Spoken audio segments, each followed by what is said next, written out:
Now, hello, welcome to the Toronto Bible Study Podcast, and we have our first guest on again, Fouzi Uh, Challa of hey, Algeria. how you doing, Thanks for Mike? coming. I'm good, bro. I'm good. Thanks for coming back on. Thank you for having me. Then no problem, man. So we were just talking about your school. Is it far from your place or? No, my town is not really big. It's smallish between a town and a city, Okay. and it's mostly just a 10-minute walk from home. Oh, nice. That's good. Yeah, I used to go to school close to me too. Like I used to go. I went to one downtown. It was kind of far, but there's a Yeah, campus. There was a campus near my house, so I transferred over. You know, yeah, save yeah, yourself the trouble, man. It's too much with the commuting and everything. It's hard, right? yeah, yeah. But so you're still taking that. What was it again? Project management or what was it? I can't remember. Uh, Human resource management. Oh, okay, okay, okay. You know what? It's funny, man. It's dominated by women, eh? That industry. But I guess maybe not in Yeah, Africa. Oh, is it in Africa too? yeah, yeah. Crazy. Like in my class, there's like 28 girls and only four guys in it. Yeah, yeah, yeah. That's how it is. That industry, because that industry is like almost created by women. Because Yeah, back in the day, companies didn't even have human resources. They would just each department would hire inside, right? And yeah, now they make this big thing out of it. It's weird, man. yeah. It But this is what I. mostly. Sorry, go ahead. I don't know how you do it in Canada, but here it mostly focus on issues that might arise between workers. I mean, that's it. It's like psychology 2.0. Yeah, yeah. Because that's the thing. See, it's something that grew out of the whole, like the idea that we should bring in women or Yeah, bring in minorities and have the diverse workforce, right? That yeah, those ideas are what created the human resources, and then women come and dominate human resources. It's yeah, almost as if it's the idea of equality has created this whole industry yeah. that's almost not even needed.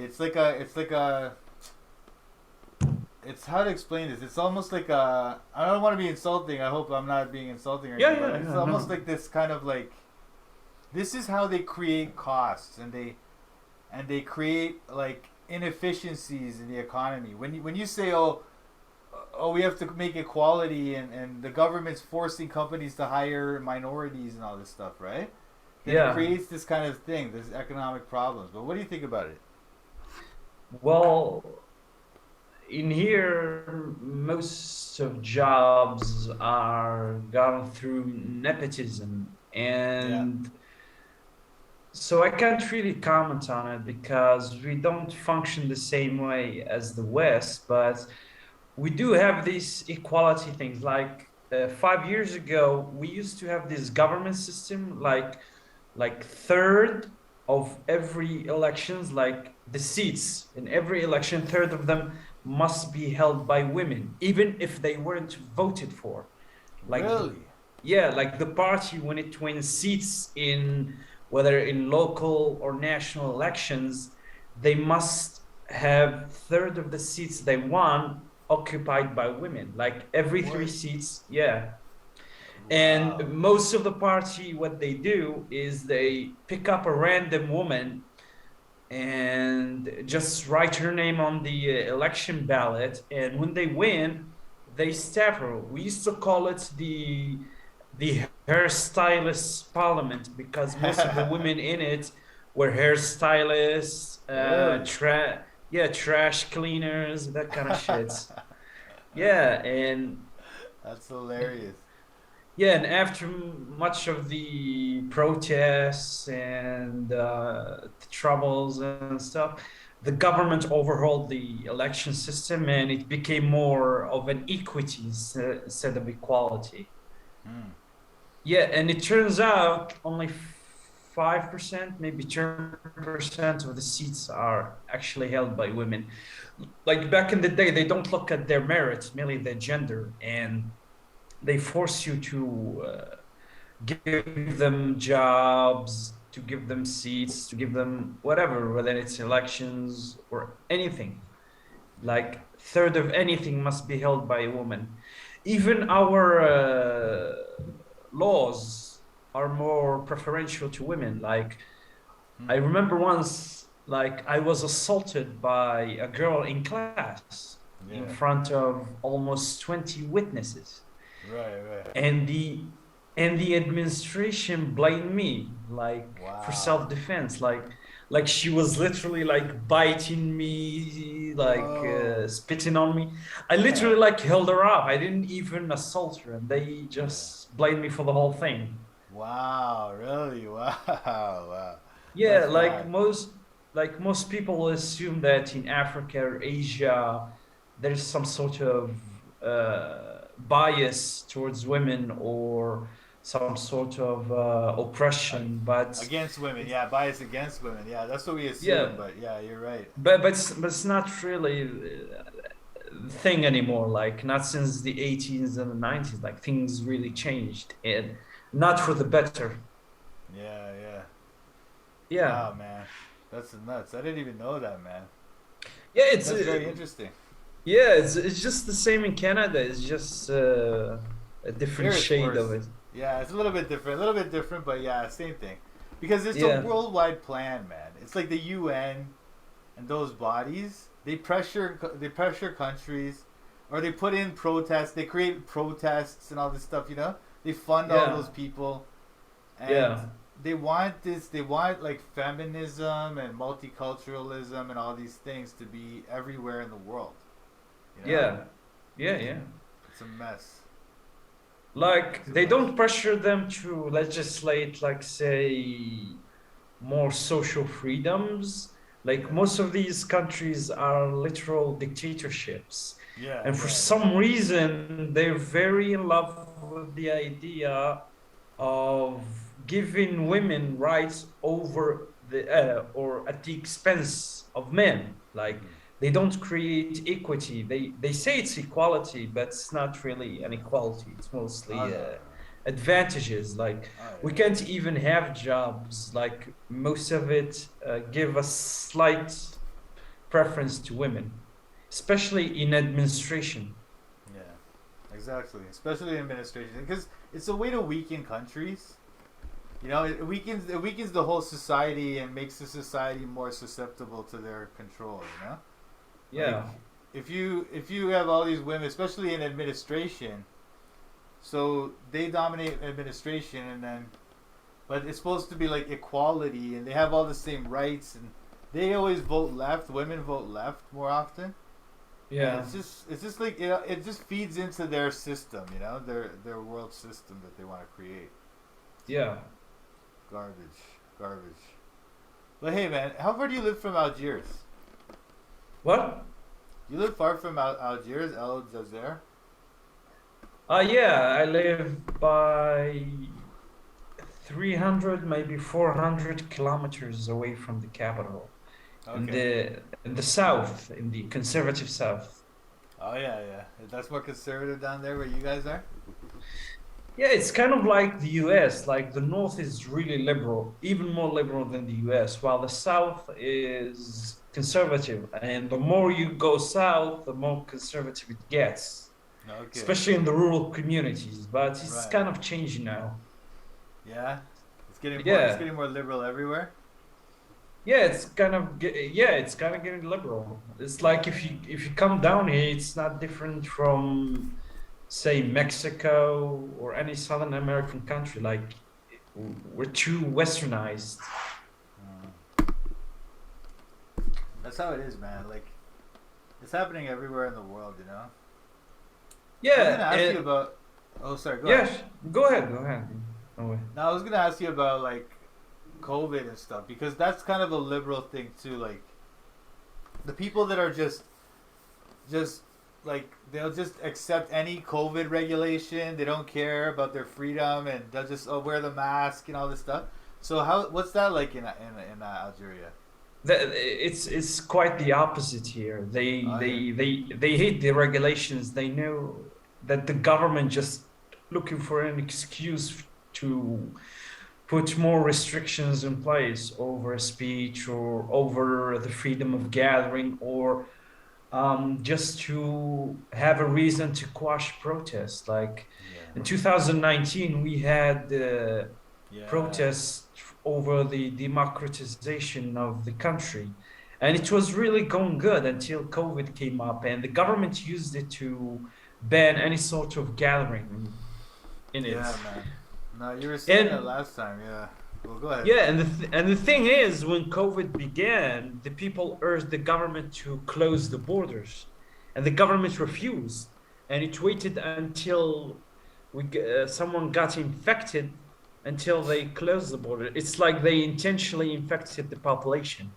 Yeah, yeah. Well, they wanted to wait until they could say, "Oh, we have an infection. Now we can shut everything down," and you know what I mean? Yes, But like, exactly. yeah, yeah, it's all a scam, man. I mean, I don't even believe in COVID, but I shouldn't even say that. You know, I got one of my podcasts taken down because I explained my whole theory about how it's fake, and actually, I explained it to you too, right? But like, Yeah, yeah, but yeah. You did. they never took ours down, but they took the one with that guy down.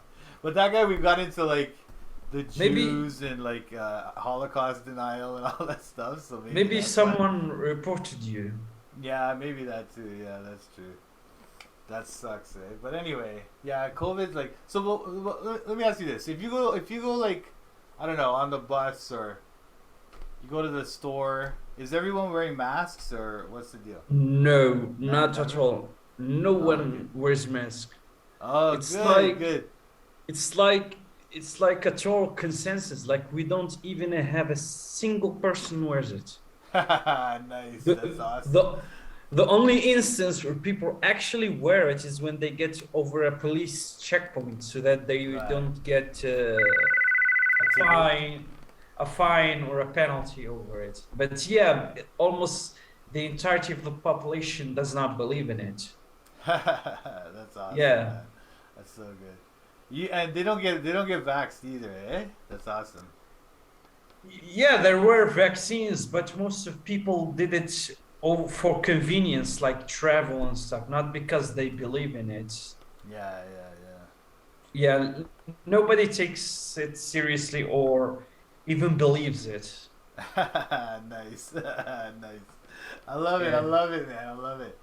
You know, it's hilarious how the Africans are smart like that. You know what I mean? They don't believe that garbage, like because they know that these people are trying to destroy Africa. That's the thing. We talked about Yeah, that last time too. It's like exactly. it's so obvious, you know. So once you know that, but people, I don't know why people in Canada trust these people, you know, because they're rich. I guess they have everything handed to them, so they never think like that. What do you think?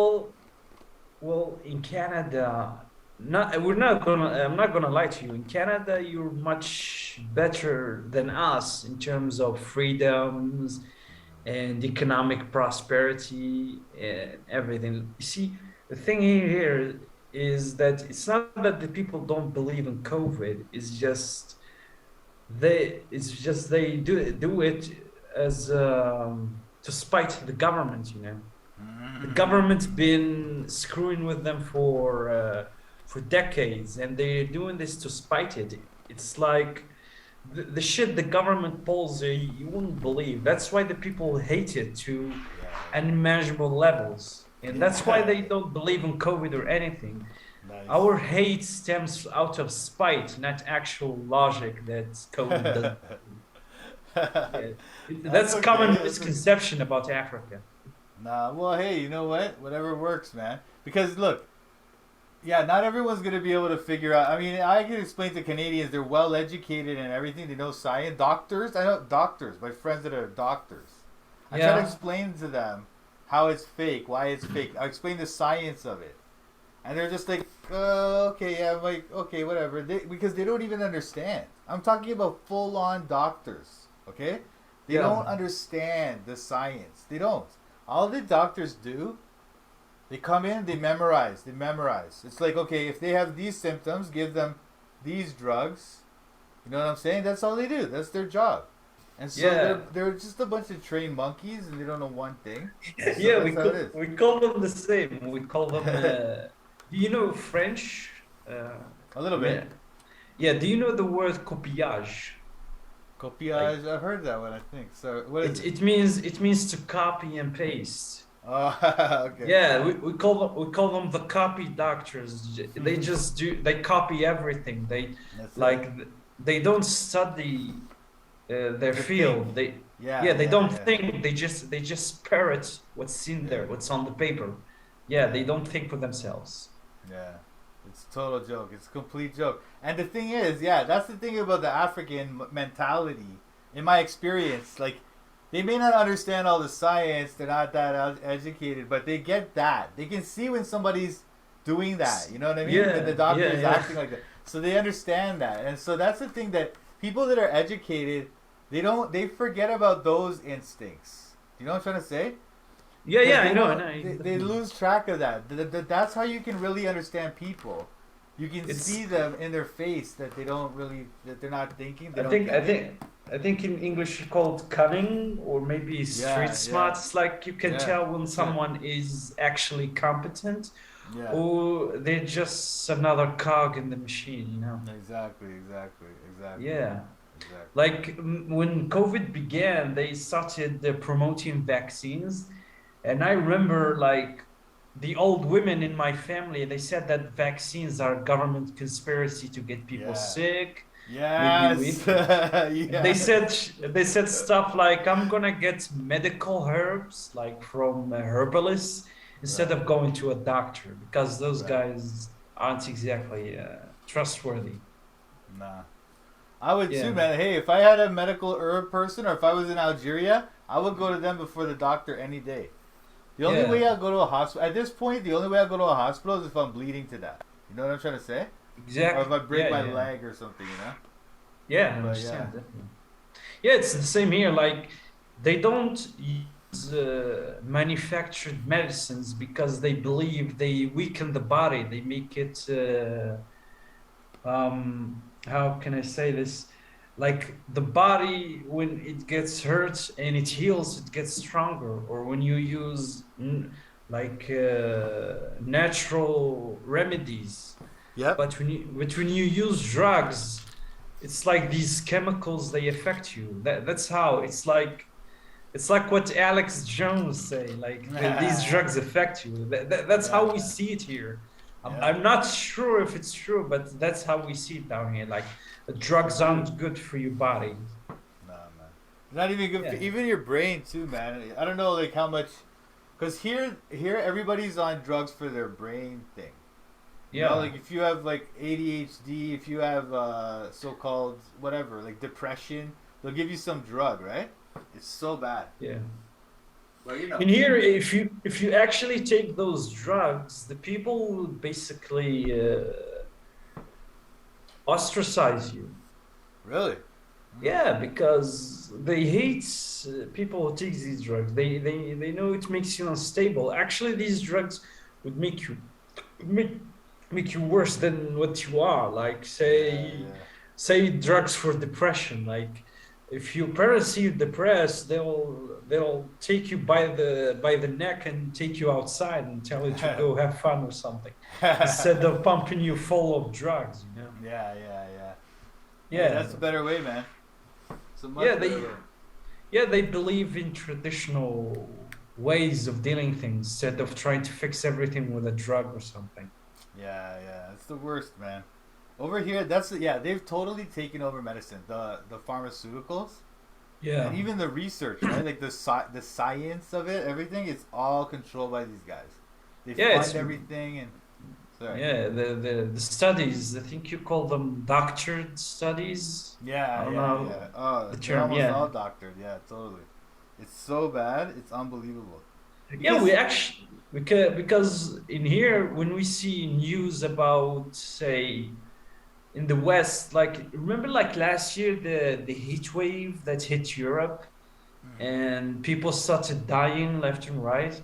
Yeah, And while we were watching the news, we noticed that the heat in, say, Germany was 40 degrees and right. people were dying. And in here, it was 60, almost 70 degrees, Yeah, and nobody gave a shit. Like, we couldn't even yeah. find people sleeping outside. For sure. Yeah, I mean, you're we used could. to. People will say, "Oh, because the Algerians are used to it," But it's like, look, if you have good like first world hospitals and all this stuff, people Yeah, shouldn't be dying left and right because of the heat. You know what I mean? It's ridiculous. It's yeah, just like foolishness. yeah. It's like in here, at least we think that people in there got used too much to comfort. That's why their Yeah, bodies got weak. yeah, maybe that's true too. It's like, Like, yeah, that's what happened to the West. You know, they got soft. yeah, it got too soft. That's how Yeah, we believe it. And it's kind of why it's declining now, and yeah. why, yeah, China is coming back up. yeah, yeah, we believe that too. Even the people who never, we have literal people who are illiterate, and they know Yeah, this too. yeah, They know, they know the West is declining. yeah, yeah, yeah. It's not People just know now. medicine. It's not just medicine. We notice that most of the food that is consumed in the West is mostly manufactured as Yeah, well. In here, it's if you terrible. eat, yeah, in here it's considered almost a shame to Yeah. actually eat food that is not made at home.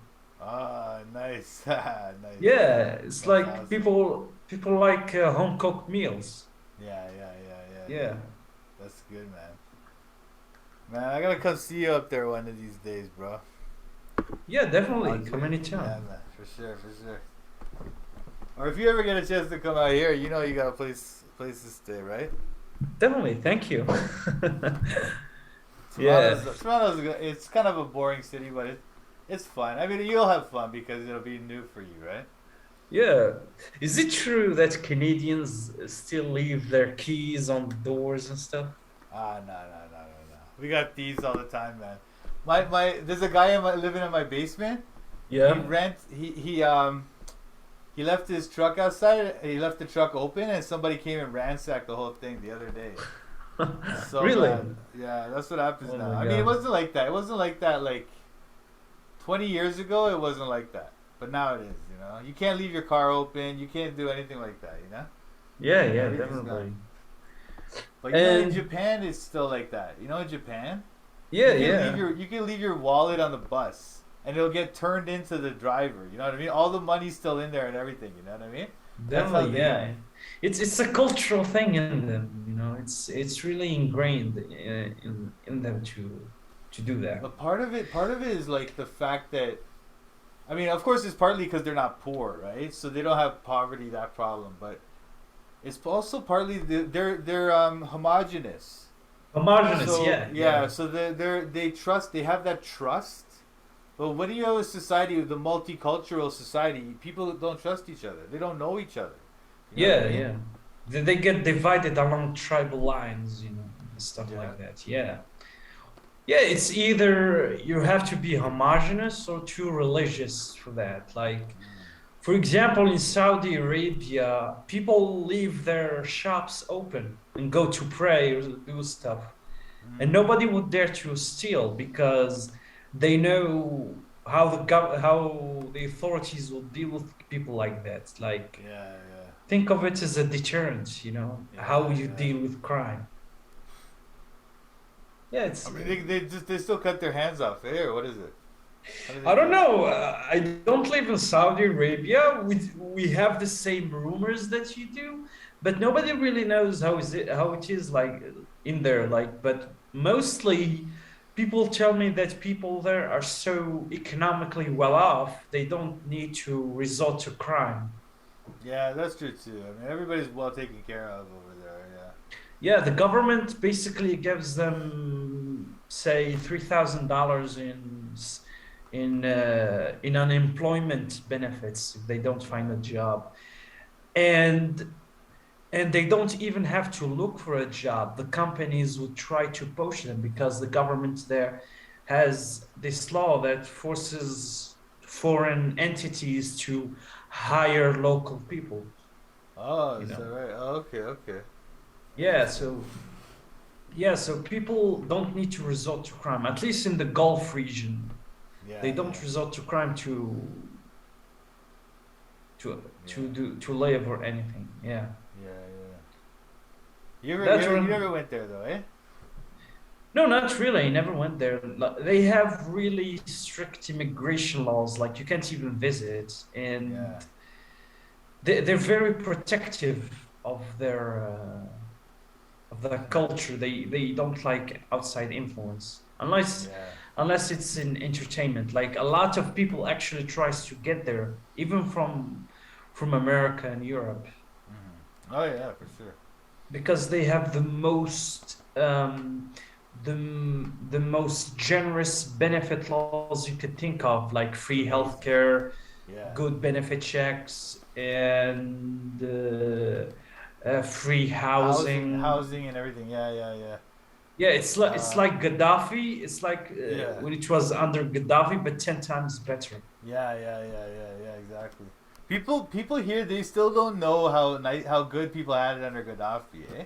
Like, it's Yeah, weird, man. People here just don't understand anything, you know. But like, yeah, Gaddafi was good, and then now it's a disaster, that place. Or what do you hear yeah. about that? What do you hear about Libya, man? We don't. We're not really far. Actually, we share a border. Like before the war, did you know that people there actually, when the car ran out of gas, they don't fill it out. They just leave it on the road and go buy a new car. No way. Get out of here. Get out of here, Definitely, man. I'm not Yeah, lying. right. I Yeah, didn't right. believe it at first. Like when the car breaks down or run out of gas, they leave it. It Wow, was dude. it was so cheap, you could actually literally get it for free. Oh, wow, man. Wow. Yeah, Libya, and man. Now they and have literal slavery. They have slavery now, you know? It's called yeah, like yeah, they catch these migrants from South yeah. Africa, so South Saharan Africa, and they sell them into slavery. That's nuts. Well, That's nuts, man. you What do you see, think about that? Yeah, have you heard about that? I only see it in Western media, but the people that I know that goes there, they tell me even though the country is in a literal state of war, the people still actually economically see better than their neighbors.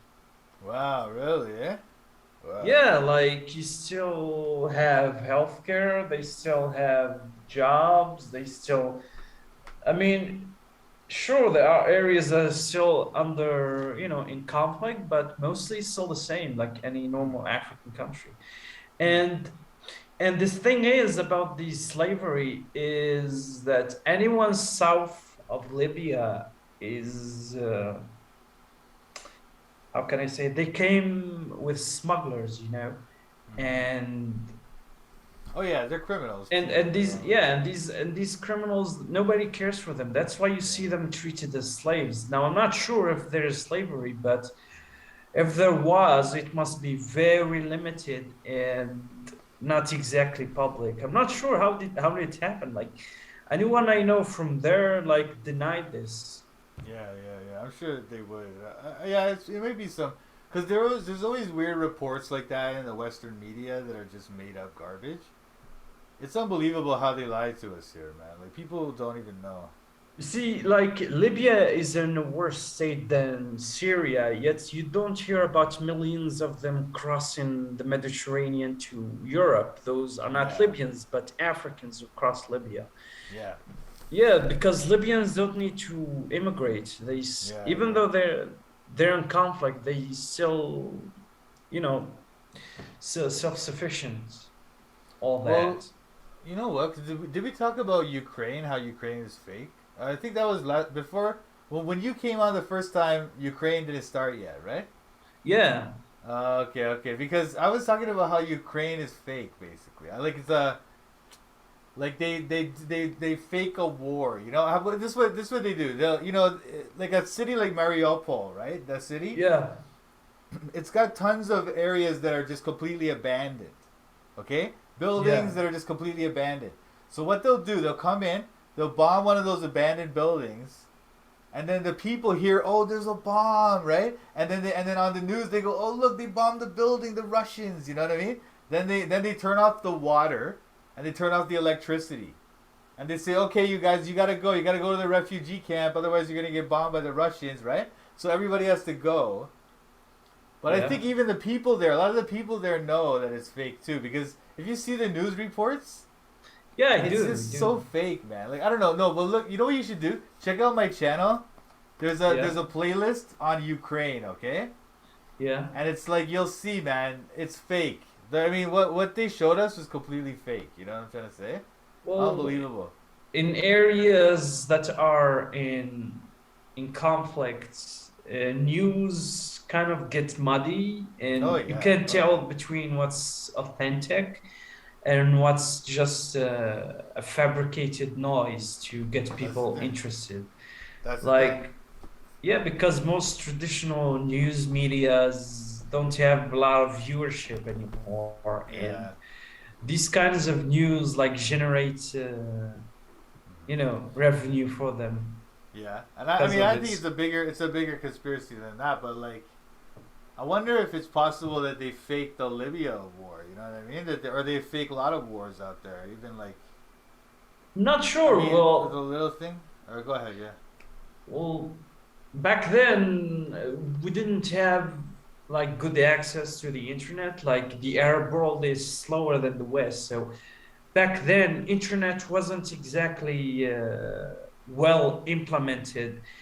Therefore, the free travel of information wasn't a thing back then. That's why we don't exactly know for sure what happened in Libya.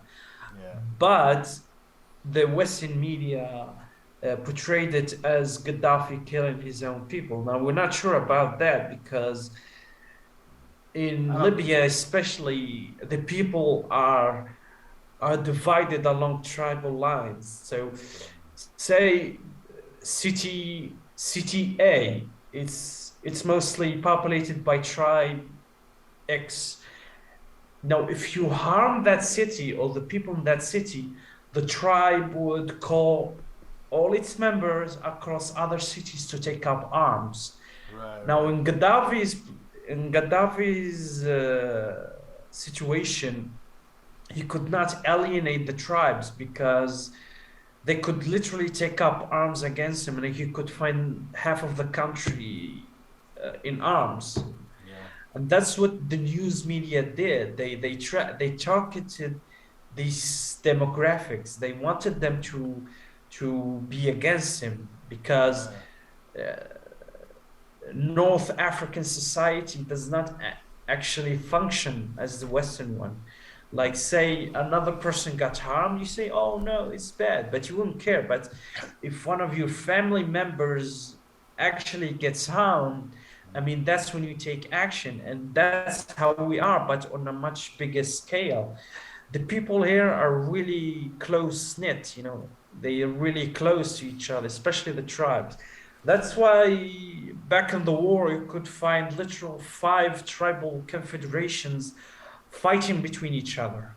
And Right, that's right, why right. Gaddafi had to resort to rely on his own tribe and African mercenaries from the south Mm. to maintain his regime. Oh, really? Yeah, interesting. So we're not But sure exactly if he actually could targeted the people because from a strategic point of view, it's stupid, you yeah, know? no, that's the thing. Like, look, I think it was made up because what they were saying is that, like, it was during the Arab Spring, which was a CIA operation too, right? Obviously, right? So Yeah. then, so that started, and then supposedly he's having conflicts, and then they said what they said. The story was this: that he was gonna attack his people with airplanes. That was the idea. That was the story, okay? And Yeah. so they were like, "Oh, we have to do a no-fly zone. We have to do it immediately," you know? So as soon as they did the no-fly zone, 3 days later, it was full on boots on the ground and regime change, you know what I mean? That was their plan. 3 days, man. So I think it was just a story. They cooked up a story. They wanted to get rid of him, and so they did. That was it. You know what I mean? Yeah, you see, when you said it's a CIA operation, you weren't exactly wrong, but at the same time, you weren't exactly correct because back then, back then the people were literally getting ideas about democratization and starting leave these one man regime kind of thing. And what the Arab Spring did is that it reinforced the idea that democracy brings troubles with it. So why bother bringing democracy if it's gonna cause a civil war? So basically, what happened in Libya and Syria actually reinforced dictatorships near them. It made the people less enthusiastic about opposing dictatorship. Yeah, well, I mean, I don't know if you think that's like. I don't think the CIA was trying to actually implement democracy in the Arab world. I don't think that's what they were Yeah, doing. They're no, no, using it to destabilize countries and have an excuse for regime change. You know, not that's what they're exactly, doing. because if you look at it, most of the former leaders were aligned with one country or another. For example, the Tunisian president relied on the U.S. and France. Gaddafi relied on France. The Egyptian president relied on America, America, especially for military hardware. The Yemeni is the same case, and yeah, the people know this, and they were trying to oppose this. And what it did is that the Arab Spring made the people not want to do it anymore. yeah. No, that's what I'm saying. Like, because these Western powers, right? Yeah, They know that if democracy comes in, they're gonna lose their grip on these countries, right? Or democracy or whatever, right? So they yeah. whenever the people start coming up with these ideas, that's when they implemented the Arab Spring. Now I don't know how Arab Spring started, but all I'm saying is once Actually, it got off the ground, it was funded by the CIA and groups like that, and they took it over, you know. But what are you gonna say? Actually, believe it or not, is the Arab Spring started with police brutality. It And was in Yemen, right? The guy got burnt. The guy who burnt himself. no, it was in Tunisia. There was Oh, sorry. Yeah, sorry. so there was this guy who was selling vegetables Yeah. on this mobile cart, Mm. and you see, the cops sometimes they enforce the rules, sometimes they don't. So there was this policewoman and two other guys. They got off the car and they told him to show them his permits, and he said that he doesn't, and he's too poor to pay one, and he was just doing a job so that he could feed himself because his family was dependent on him. So what she did is that she confiscated his cart.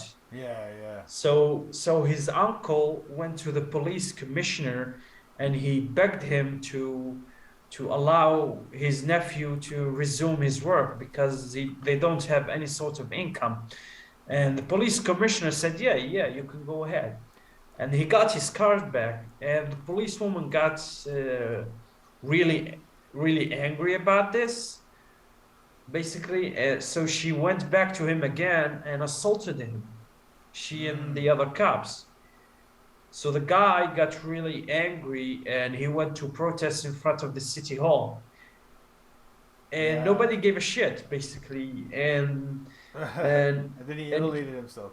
yeah, and even the janitor started laughing at him, Oh. especially when the guy threatened to burn himself. So what he did, so he really did burn himself, and Yeah. someone took a video on it and started sharing it online, and that's how it spread. And this is my personal belief, but I think it was engineered by the Qataris because Mm. right now in the Arab world there are two how you say it two camps. There is the camp headed by Qatar Mm-hmm. and its allies, and then there is a camp headed by Saudi Arabia and the United Emirates. Qatar tries to spread its own brand of political Islam, Okay. while Saudi Arabia and the UAE are spreading. They don't have an ideology, but what they do is they support military regimes. Mm. and both of these camps keep funding one faction or another in each country. So what Qatar did is that it had a well-established information network, both in the internet and on media outlets. And the moment this uh, Arab Spring began, Qatar started a media campaign, you know. So after these Arab Spring happened and most of these regimes fall, what happened is that in their place came political parties that were Islamists. For example, in Tunisia, there was this guy named Ghanouchi.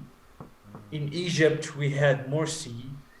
Yeah. And in Syria, we had, there weren't exactly one guy leading them, but they were most of it a council, an Islamic council.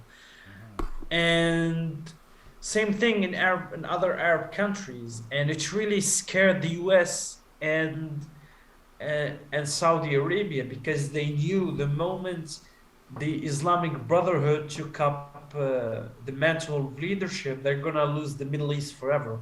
Like they are much more organized, are much more militant, even more than Iran. Yeah, yeah. No, Because if Muslim Brotherhood is very dangerous for the ruling parties in the Arab world for sure.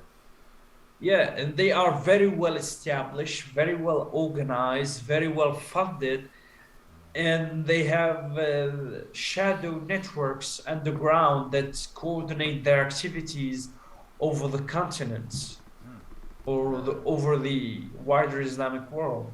So you realize how the Arab Spring worked against America as much as it worked for Qatar. That's why Qatar opposed Obama and President Trump. You see, like, I don't know if you know it, but there's this news channel called Al Jazeera. Sure. I know it. Yeah, that's a Qatari network. It basically runs the whole information. You know, it's the main information hub in Africa and Asia, and I'm not sure if you noticed, but it's actually buying up news outlets in America and establishing subsidiaries. Yeah. I didn't even know that. No, I didn't know that. Keep talking. I can hear you, but yeah. So tell me about it, man. What are they buying up? Did you know that the Democratic Party is actually supported by these Islamists? No way. Are you serious? Yeah, like, you see, back when Trump was actually, I have heard about that. Yeah, sorry. Yeah, but anyway, sorry. Carry on. Yeah. So there was this. I don't know if you see this new Facebook page called Now This or Now This Her. Those actually are funded by the Qataris as well. Wow, really? Whoa, wow. That's interesting. Good to know. Yeah, you see, the Democratic Party is funded by the Qataris, and the Republicans are funded by Saudi Arabia and the Emirates. Sure. And the Emirates, yeah. Interesting. Yeah, exactly. Especially since both of them are American allies. They both took sides within the states and began this media campaign. Believe it or not, 60% of all media campaigns against Trump were handled by the Islamists, the Qatari Islamists. Wow, really? Yeah, the Democrats weren't even capable of that. Yeah, no. That's nuts, man. Yeah. That's very interesting, though, yeah. Like, for example, if you look at the total money spent on lobbyists by the Arabs, it's 3 times the amount paid by Zionists and Jewish organizations. No way. Yeah, we pay triple of what Israel pays to its lobbies. That's crazy. You're telling me is because we always hear about how the APAC and those groups are like the biggest lobbyists and everything, right? No, they're not. Actually, we are, but we use it against each other instead of others. Yeah, I guess that's what it is. Yeah, Yeah, that's why they're basically, because they're united. They're yeah, united. That's why they can actually make things happen. Whereas the Arabs are separated. So yeah, yeah, because the Sauds, the Al Tamims, and the Al Maktums keep fighting over supremacy. yeah. I mean that's why Israel is able to survive. Really, like if the Arabs all united, I mean I guess they did during the war, but they didn't do it well because they're not united in the beginning, so that they can coordinate themselves and you're right. So then when they finally unite to fight the war, well they weren't ready for it, right? Yeah, and most of them were betrayed from the inside. Like the Moroccan royal family hosted one of the conferences that were about to coordinate efforts against Israel, and the king of Morocco gave the Mossad rooms next to the conference room to listen to Wow. what the Arab leaders were planning. And then there were assassinations, bombings, that kind of stuff, Crazy, man. poison. Yeah, Yeah. but now they opened the door to a much worse animal, which is China, because right now China is making huge inroads into the Islamic world. Are you serious? Both, Yeah, yeah. Actually, I've heard about that too. Yeah, tell me about it. Tell me about it. Wait, so I'm gonna wait. Listen, I gotta turn my camera off. I gotta make a move, but I'm listening. Okay, I'm gonna talk. yeah, You'll sure. hear me. Okay. All Yeah, right. yeah. Go ahead. So basically, China is financing infrastructure projects, Yeah. say railroads, Right. docks, And then they, factory. yeah, and then they own the place after, right? Or how does it go? Yeah, They the lend them debt money. trap policy. Yeah, it's called the debt trap policy. They did it in Yeah. Sri Lanka. Basically, Yeah. they lent $10 billion to Sri Lanka, Yeah. and they For the built port. this. Yeah, Yeah. and when the port started working, they didn't have enough revenue, so China took over the port over a lease for 200 years. No way. Yeah, Wow, dude. Oh yeah, actually, yeah, and I heard about that. So now they own the port, yeah, and then they have all this influence in the country. And yeah, yeah, so basically they go to African countries that they know can't pay its debts, and they give them generous loans with less restrictions than European ones, because European countries put in conditions such as legislations for sure, more freedoms, sure, legislations for more democratizations. So to yeah. African countries, the Chinese offers are more attractive Oh than yeah, oh yeah, European ones. And once China establishes a foothold, they start paying bribes left and right yeah. to local officials. And in Africa, it's really So easy to pay bribes and get what you want. yeah, for sure, for sure. Yeah, Like, it's so crazy down there, man. Yeah, they know how to take over though. The Chinese, like, they're very good at that. And you know what they've been doing? Like, they get all that American money that they've been borrowing, right? Or not borrowing, but like they have all this yeah, American U.S. Treasury funds, right? They buy them, and then yeah, they take that money and they buy all this stuff like yeah, and they'll do stuff like that. Like they'll buy the port of Sri Lanka or whatever, and then yeah. it's So just nuts, man. But anyway, sorry, yeah, and carry on. these infrastructure projects are not exactly random. Mm. They're actually part of a much bigger plan that was initiated by the Chinese president Xi Jinping, called the Belt and Road Initiative. Oh, okay, yeah, yeah, sure, I heard about it, sure.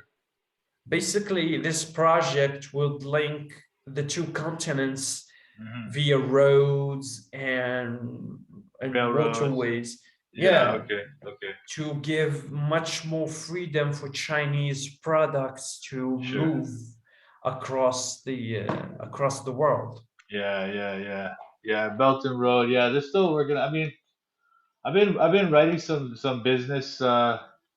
some articles in these Chinese like business publications. Yeah. So I've been researching some of that stuff, but it's crazy, man. Yeah. Yeah, so these projects are not random, No. and their benefits to China are twofold. First, they gain influence, and second, they connect the rest of the world to China. Exactly. Exactly. And in Africa, where it was the traditional stronghold for the French, Yeah. is now being taken over by the Chinese. Yeah. No. People talk about that here all the time, man. Like how Africa's gonna be colonized by the Chinese, they say, but I think it's gonna be different than like like the European colonization. I mean, as much as they had a lot of problems, they did bring a lot of benefits to the countries, but I don't see China doing something like that. What do you think? Can you hear me? Hey, can you hear me? Yeah, Oh, yeah, okay. Oh, we're no, I lost you for a minute there. I don't know what happened. yeah. Me too. I lost. I thought that maybe you disconnected or something. No, no, no. I thought you discussed. Anyway, okay, so you're back. So what were we talking about? China. Yeah. So what what I was saying is to other countries, Europe comes in and they take their wealth and they leave. Yeah, But China comes in, it builds roads, it builds factories, it builds a lot of stuff that they actually need. yeah, And that's how China gains a foothold. yeah, They not only investing in projects, they're also investing in the people. What they're doing is they're buying off other countries. They're buying off their governments and they're buying off their people, so that hmm, China has more of a mental control over the people. yeah, for sure, for sure. That's the thing about it, man. That's, that's why other countries don't listen to the US when it tells them or warns them about China. Yeah, I know. Because he basically tells them, yeah, sure, you warn me about China, but at least China gives me a job. You Hmm. come in here, you declare war on me, and you take all my wealth, and then you cry havoc when China comes in and actually does something good to me. So That's the yeah, it's thing. kind That's of the like, thing. yeah. But we'll see what happens. I mean, the West is really like they act like they're so good for everybody, but they actually rip everybody off. The Chinese now, they're also very slick too, but they might end up benefiting those countries more than the West. Yeah, you see, China is very cunning. Yeah, They play over our prejudices towards the West. They invest yeah, in it and they take advantage of it, right. and they enhance it further by showing the differences between between doing business with them and the West. Yeah, yeah. But you know what the thing is? Like, I mean, as much as Chinese, like they're very cunning too. And at the end of the day, they see the benefit. If they benefit you, Yeah. then it benefits them. So they understand that in the sense that they don't want to rip you off to the point where you can't eat anymore because they want you to be good. Like they want you to, if you get strong, then they get strong too. You know what I'm trying to say? Yeah, yeah, mutual benefits. That's what I'm Yeah, yeah, saying. yeah. So Yeah, maybe it's a that good thing, you know. I don't know, I don't have a huge problem with because if the way I see it, if China sort of, as they say, colonizes Africa, it's not they're not going to try and move in and take over Africa. They're just going to invest and have their investments, but their investments are going to benefit the Africans. Maybe that will help Africa to come into the 21st century strong, you know? yeah, it's mostly a good thing, but there are also downsides. Most of their projects are how can I say it? They're mostly very bad quality, you know. Oh yeah, Yeah, they like have give me an example. like imagine they're building a road or building some Yeah, I huge know. institution. Yeah, they're Most terrible. They're of terrible them, builders, man. yeah, they're Terrible. terrible builders. That's how most of their investments in Yeah, Africa. They mostly build stuff like infrastructure. Yeah. I don't know where. I think it's maybe in Uganda or maybe in Congo. They built this fast railway thing. You know, this electric railway. Yeah.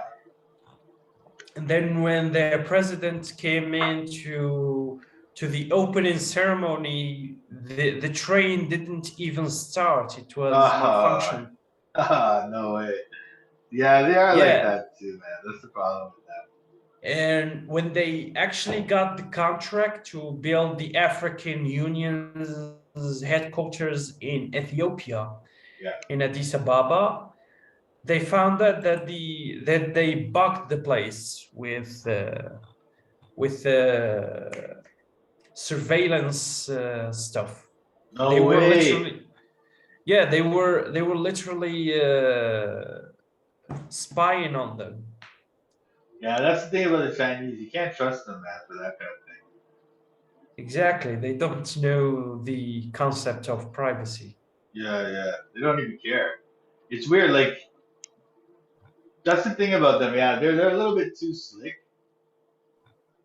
and they don't care Yeah, if you even if you catch them. They say to themselves, even if they catch us, what can you do? So yeah. that's why What they can you don't care. do? Yeah, yeah. Yeah, But they do it to exactly. America too, man. They send so many students in there that are just spies, or all kind of things like that, Yeah, You heard about that Chinese student that was dating the congressman and all that? Did you hear about that? yeah. The spy. Yeah, That's yeah, yeah. hilarious. I know. But America's Yeah. worse, man. See, America right now is being beaten by China in its own spying game. Like Yeah, China, most of China's spies are normal students, exchange experts, professors, yeah, media moguls. Like take for example Bill Gates or Elon Musk. yeah. They have business interests in China and they work on multiple projects together. That's why many people don't realize how it's alarming it is if these two guys buy too much influence. Like for Yep. example, Elon Musk buying off Twitter. I know. People don't even know what that means. But I mean, Yeah, to me, sorry. Go most of ahead. Go them. ahead. Yeah, sorry. Anyway, like they think that Musk buying Twitter was a thing between the left versus right in America, but in Yeah. reality, it was China versus free speech. Mm. Like, yeah, Twitter sometimes is biased towards the left, but at the same time, it's not owned by China. Yeah. Exactly. Exactly. But I see Musk as like a spook anyway. I don't really see him as like a what I don't know whatever people see him as. For me, it's like with these billionaires and all those people, right? They're like trying to take over the world. Yeah, Elon Musk, he's not against them. He's part of them, right? So he's not gonna like. It's like good cop, bad cop. yeah. So he's a good cop right now for some people who think like that. And you But can actually sympathize with that idea because in the West, being conservative is almost considered a crime. yeah, And Musk is taking advantage of that. He is portraying himself as this new hero of the right who is fighting the establishment. yeah, it's That's why hilarious. people like him because Yeah, he's portrayed as fighting the establishment, the left, the liberals, you name it. Like that's how yeah, Musk has this kind of popularity with the people. Oh yeah, oh yeah. Such a But in scam. Such a reality, scam. it's just China buying stuff through him, you know? I don't know. I think even China is like part of it. Like I don't see it as I see all these rich billionaires like Musk, Bezos, Gates, and all those people, right? I Yeah. see them as being like basically just pawns of the Illuminati. You know what I mean? So and even Yeah. China, like they want China to rise. They want the West to come down because they want everybody to be like China. They want the whole world to be under the China model. You know what I'm trying to say? Or at Yeah, least the West. we're billionaires actually making decisions. Yeah, yeah, yeah. It's just a kleptocracy, you know? It's just a complete kleptocracy. But it's all still controlled, in my opinion, by the Illuminati, you know? But we'll see Yeah. what happens. I mean, I don't know. I It's mean, crazy. in the West, you call them Illuminati, but in any country, you will always find cartels like that made up of rich people and influential elites who are advancing their own agendas. Yeah. Like, yeah, let's say that the Illuminatis exist. It's not for some ideological reason. It's purely Money and business, you power. know. Yeah, money and Yeah, power, man. Yeah. yeah. They don't have. They just. Yeah, But then I think that. But then even that I think is like. Because I do think they're satanic. Like. I don't know. What do you think about all this stuff with Epstein and all that stuff? Like the islands? What do you know about uh, that? it's definitely being covered up, you know, Yeah. because if people actually start paying attention, they'll realize uh, they'll realize that a lot of the elites are actual pedophiles, and Yeah, yeah, it yeah. would backfire on them. Yeah. So that's why the in America they had the trial of Johnny Depp and his ex wife or whatever, Amber Heard. They had that. So that Yeah, was dominating the news cycle, and at the same yeah, time, Elon Musk was in the news cycle too. And at the yeah. same time, that woman who was Epstein's handler, what was her name? Ghislaine Maxwell. Yeah, yeah, yeah. So that woman, at the same time, she was getting 10 years knocked off her sentence and all this stuff. Her trial was going on at the same time. Yeah, So I heard people about didn't. it. Yeah, yeah, yeah. So that's how they cover up things. Yeah, Uh, they use, yeah. It's the oldest trick in the book. You know, yeah, find something more interesting to them. yeah. But that woman Despite, Maxwell. Sorry, go ahead, go yeah. ahead. No, you go ahead. No. You do it. It's just That woman Maxwell. Her father was in the MI6, and he was really. also but he was also like working with Mossad. So, in my opinion, I still think I think it's Illuminati, right? So all these Mossad, MI6, CIA, they're all like basically Freemason organizations, and they're all linked up. Yeah, And so I think that she was Epstein's handler. You know what I mean? And then yeah, so she's just running him, and the whole operation is just to get these politicians to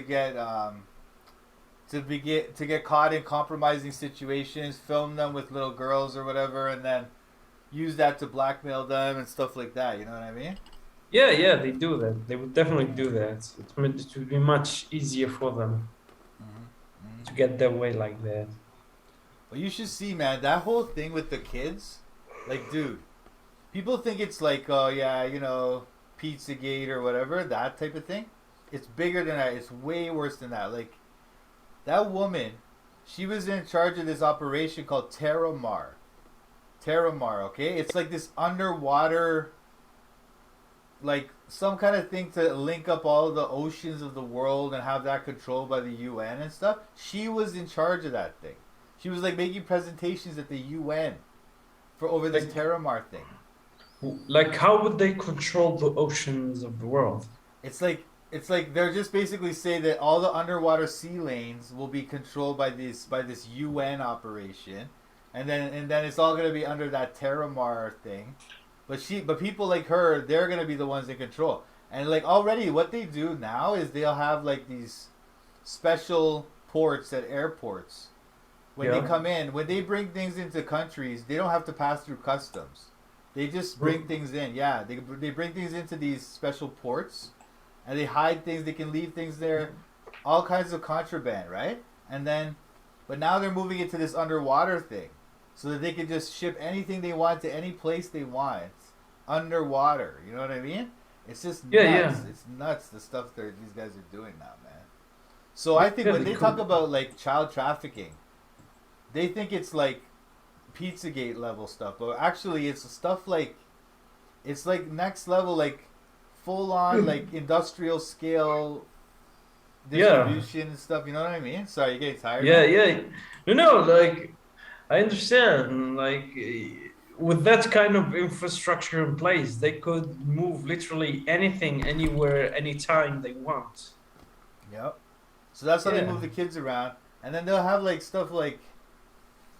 It's weird, man. It's just beyond belief how they do it. But the whole thing of trafficking children is on a level people don't even know. The level. I mean, of course, even what they talk about in the news, right? Like, it's really downplayed.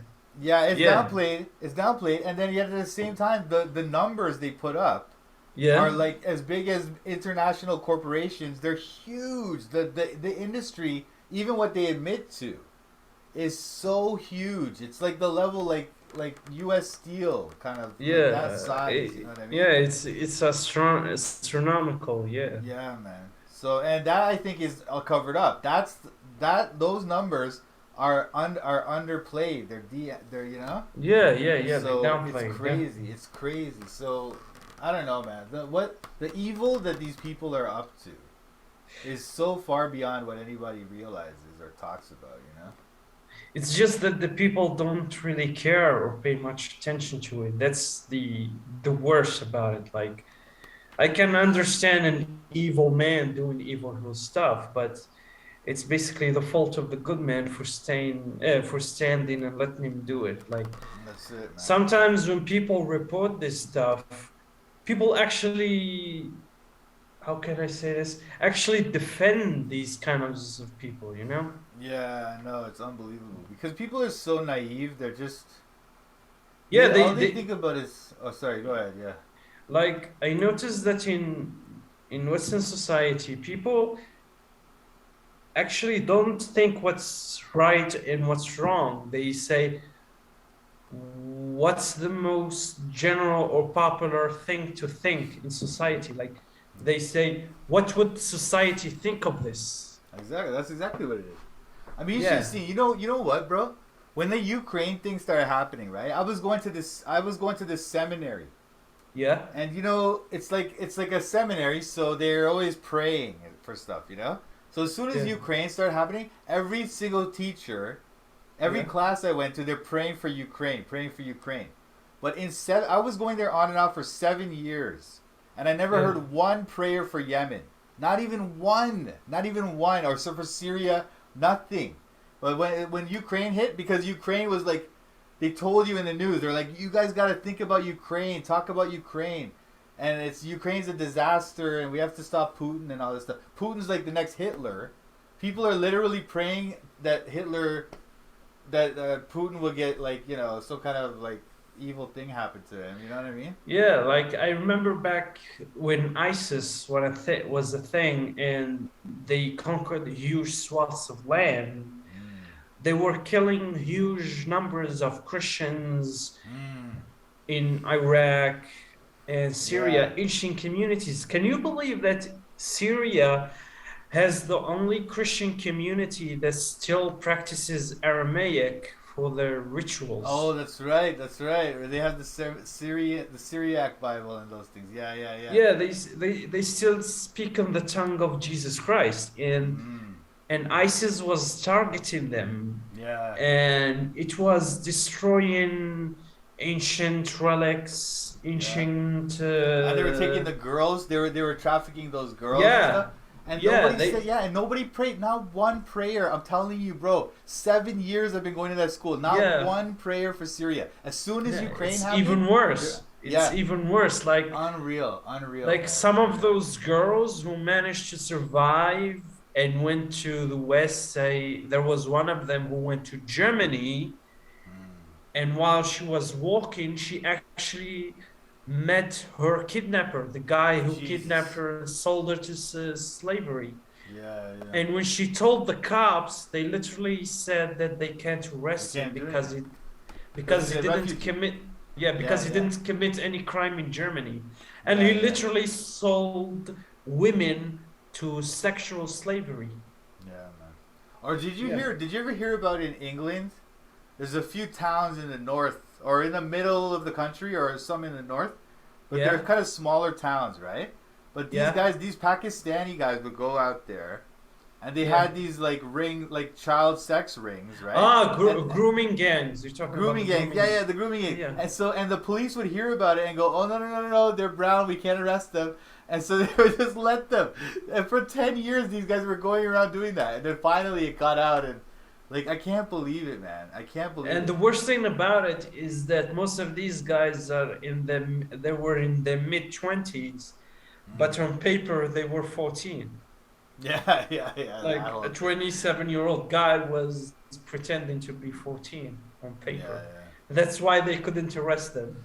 yeah. Yeah, so fake, so dumb. I don't know. It's Like unbelievable how dumb the system is. like But here in Algeria, we have like it's very limited, but there are those who still cross the Mediterranean via boats to Europe.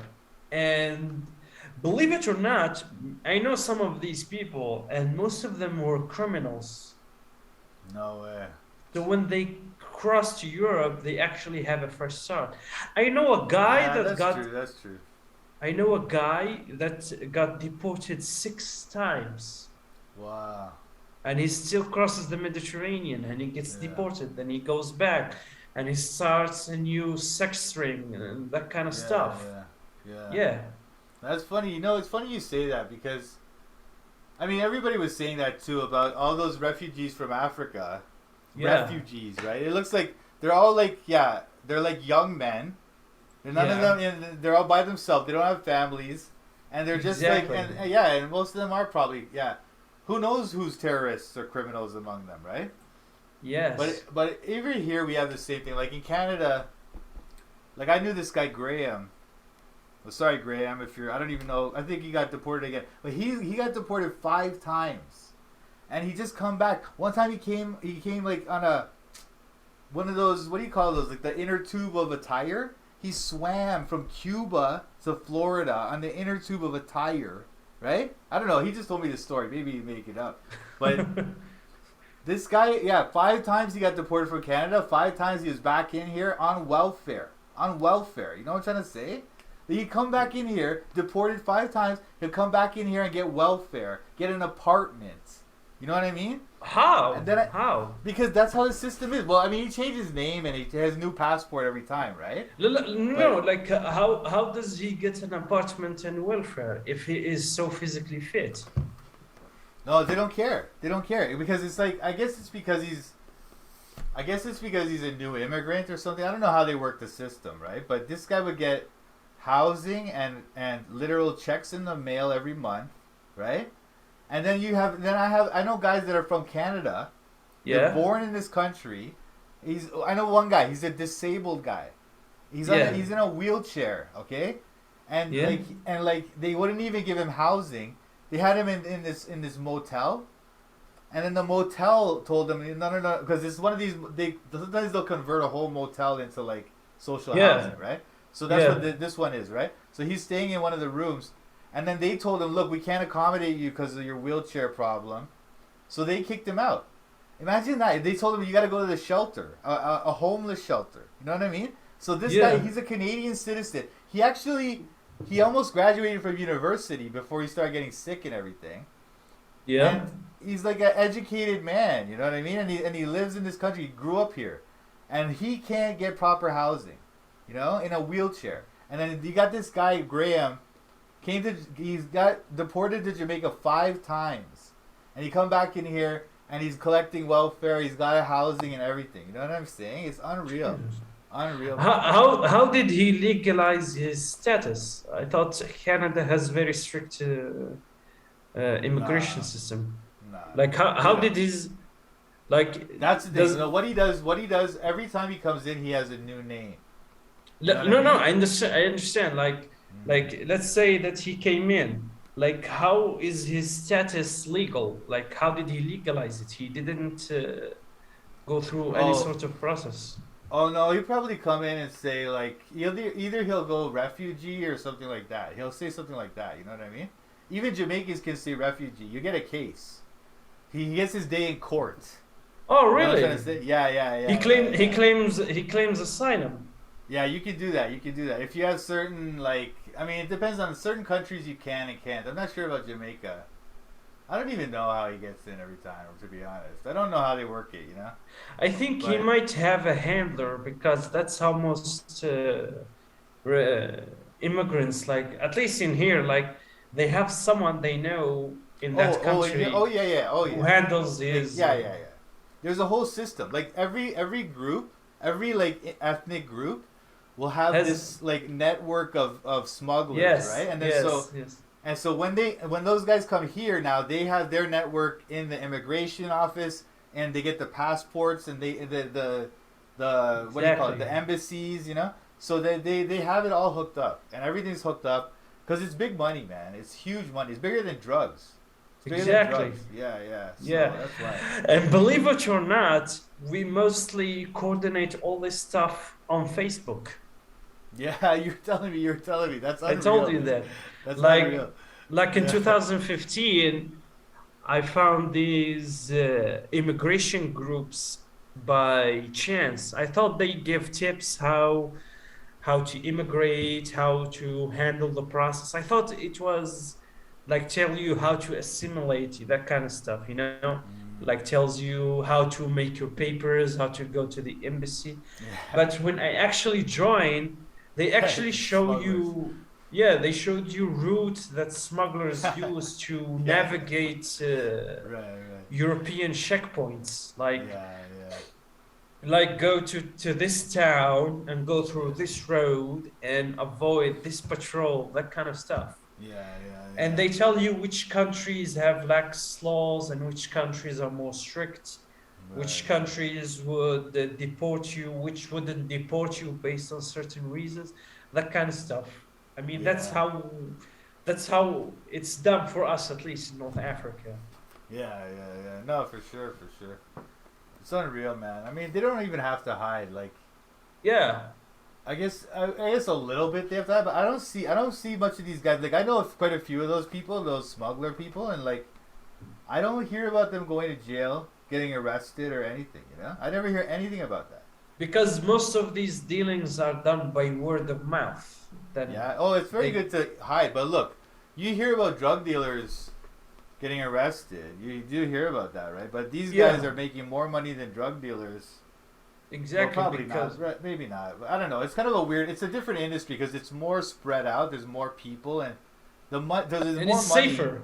Yeah, Yeah, yeah, it's but it's safer to safer. Yeah, conduct. It's safer yeah. to conduct, and authorities don't pay much attention to it because That's it the does thing. not cause as much damage as drugs, you know? Yeah, because And I actually, think also a lot of it is that there's some kind of pressure in the same way that those British cops couldn't arrest the Pakistani child traffickers. It's the same thing. yeah, Like that. There's some kind of pressure on them not to enforce those laws as much. You know, cancel because culture, basically. Yeah, there's that. Well, cancel culture is created. My opinion, cancel culture is created by the same people that pressure the cops not to arrest the smugglers, and it's all like exactly. Yeah, one system that wants to destabilize the West and bring in multiculturalism and all that stuff, and it's all one plan. You know what I mean? yeah. That's But it's how they weird. do it. Like, for example, for literally 7 years I've been like doing this like looking for ways to immigrate legally to to study abroad, and I couldn't. Then my cousin, what he did is that he went on a tourist visa and overstayed, and then he and his wife had a child, and That's it. basically and they got Yeah. legal stay. Yeah, yeah, yeah. That's it, They man. went, That's it. yeah, they went illegally, and the moment it pops in a child, yeah, there you go. Then you're in. You're in. The anchor baby. Yeah, the anchor baby kind of thing. Yeah, man. That's like, listen, that's what you should do, bro. You're not married though, eh? Huh? You're not No, married. no, no, no, I'm not. How old are you now? Sorry if you don't mind. I'm 26. 26. Okay, so you're a little bit old out there to not be married, eh, or what? Yeah, exactly. But That's you okay. That's see, okay. yeah, like most people, he ask me that question, and I tell them I can't get married unless I get a stable job. Like, it would be cruel of me. Actually, it wouldn't be hard for me to get married. They don't even give a shit whether you have a job or have a house, even.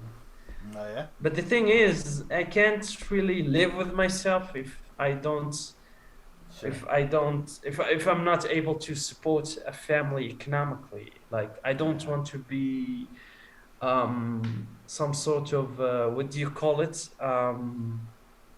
A burden on Oh society. yeah. Oh yeah. Yeah. Yeah. No, I understand that absolutely.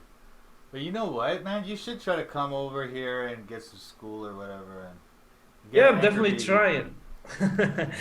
Yeah, I'm definitely trying, but I didn't find a way yet to come there legally.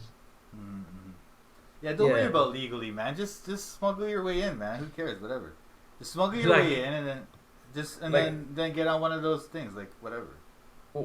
like how? Like how would Yeah, I don't know. people? I don't know how it works in Algeria. I know, like, say if you were in India, right? Yeah, You know what they would do? they would They're get on those probably freight ships, I think. Think they come by ships from Asia. the Chinese do, Asians, like Asians, but the Indians will come by plane. They come Yeah, by plane. They visa. come by fake passports, and then once they get in, sometimes if you're like from certain countries, you can get refugee, right? Like Sri Lanka for a long time, they were refugees, so they would come in with the fake passport. Then on the plane, they would rip it up, Yeah, throw it in the toilet, and then they would, when they come off the plane, they just say, "I'm a refugee," right? So they get their case. And exactly. then for India, Indians would come in. They're trying to get all the way through customs on the passport, on the Yeah. fake passport. But either way, like, I don't know how they do it in Africa, but I'm sure there's somebody out there who could get you in. Yeah, I'm But sure, it's kind but of weird. I know I shouldn't even talk about that on this thing, but it's it's kind of like, yeah, it's illegal. But definitely, I think I should do it illegally. Like I can't like I know what you mean. You're one of those guys. I get it. I wouldn't do it either. I wouldn't do it yeah, either because yeah, because you can't sleep, right? You can't sleep, and also you feel like a heel all the time. You don't feel like a good person. So yeah, exactly. I get what you're saying. I understand. But this is the problem with it, is that if you try to do it legally, right? You'll be doing it for the next 10 years, Exactly, And exactly. if you get married and like you have a kid, maybe that'll help. Maybe, probably not. If you unless the best thing you could do is if you can get like some kind of a job lined up out here, Yeah, and just exactly. Yeah, then they'll say, oh, okay, and then they'll bring you in. You know what I mean? But otherwise, it's exactly. tough. I'm really surprised. Like in Canada, you have this thing called, I don't know what you call it, but there are agencies in China that get paid by couples or single women who are pregnant in there to get them a visa. Then they come in Canada and they have kids. Like there is a whole industry Yeah, based on anchor babies. Like yeah.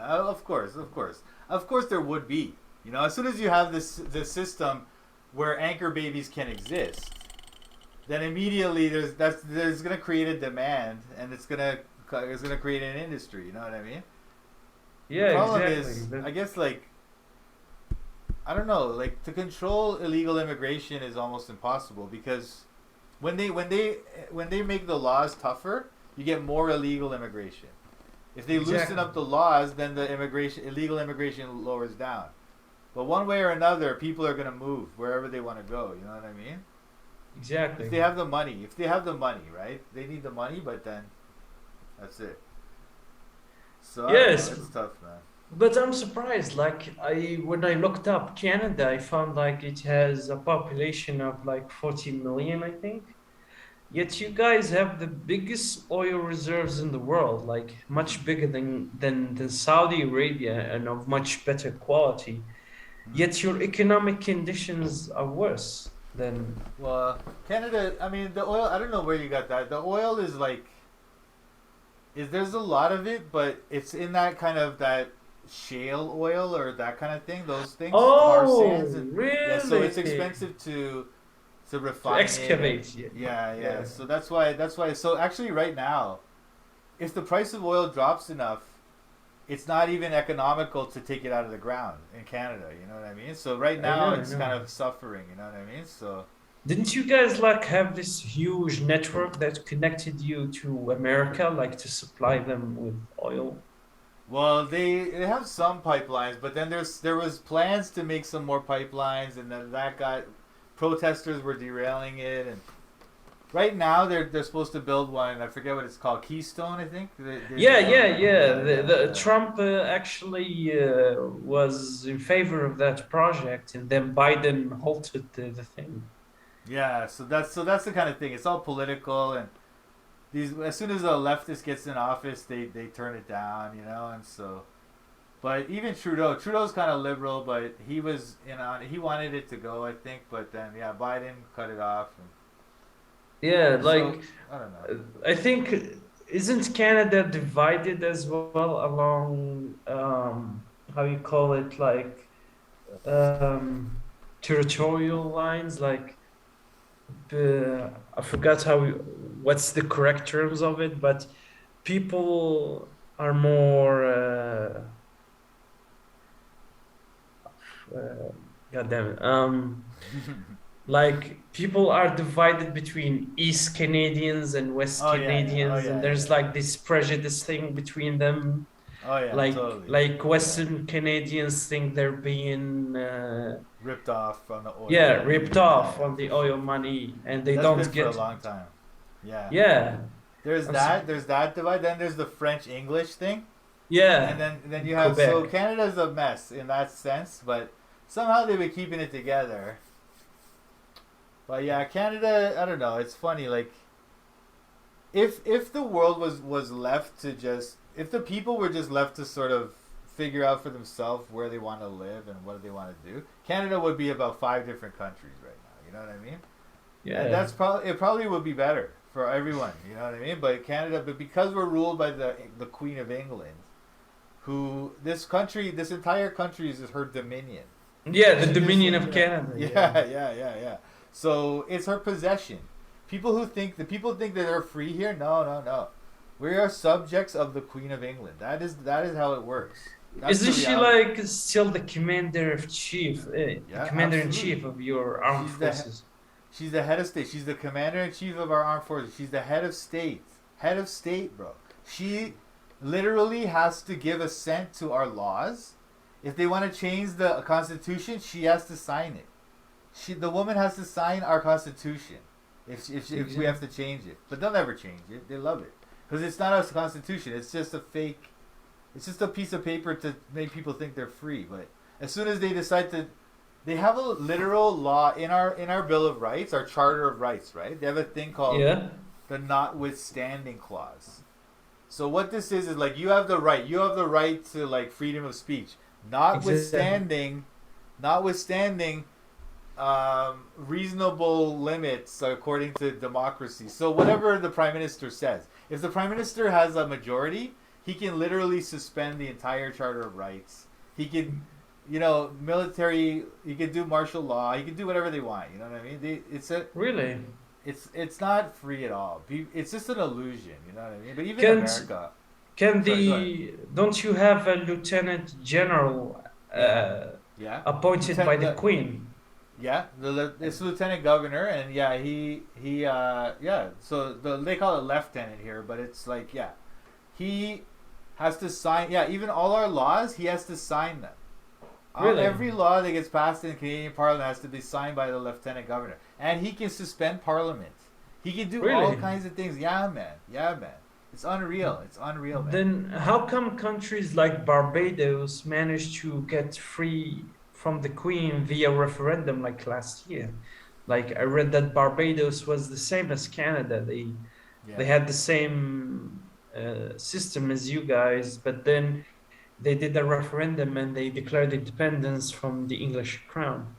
Yeah, well, it's like one of those things. Like some of their possessions, just like the whole Caribbean was used to be under England or France, right? And so, but it came to the point in the '60s where it wasn't that much of an economic benefit to them as it was in the past. They decided they came to the point where the colonizers, right? They came to the point where they were like, look, we could just give these countries independence and then lend them a bunch of money, and then when they owe us money, we'll control them even more Yeah, than, you know what I mean. So that's how they control them now with the money, and it's much exactly. Yeah, easier. It's much easier than any problem that they have.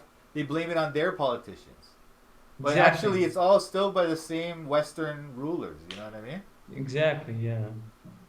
So that was how that went down, and it was all part of a and that again that's all part of a plan, my opinion, but it's true.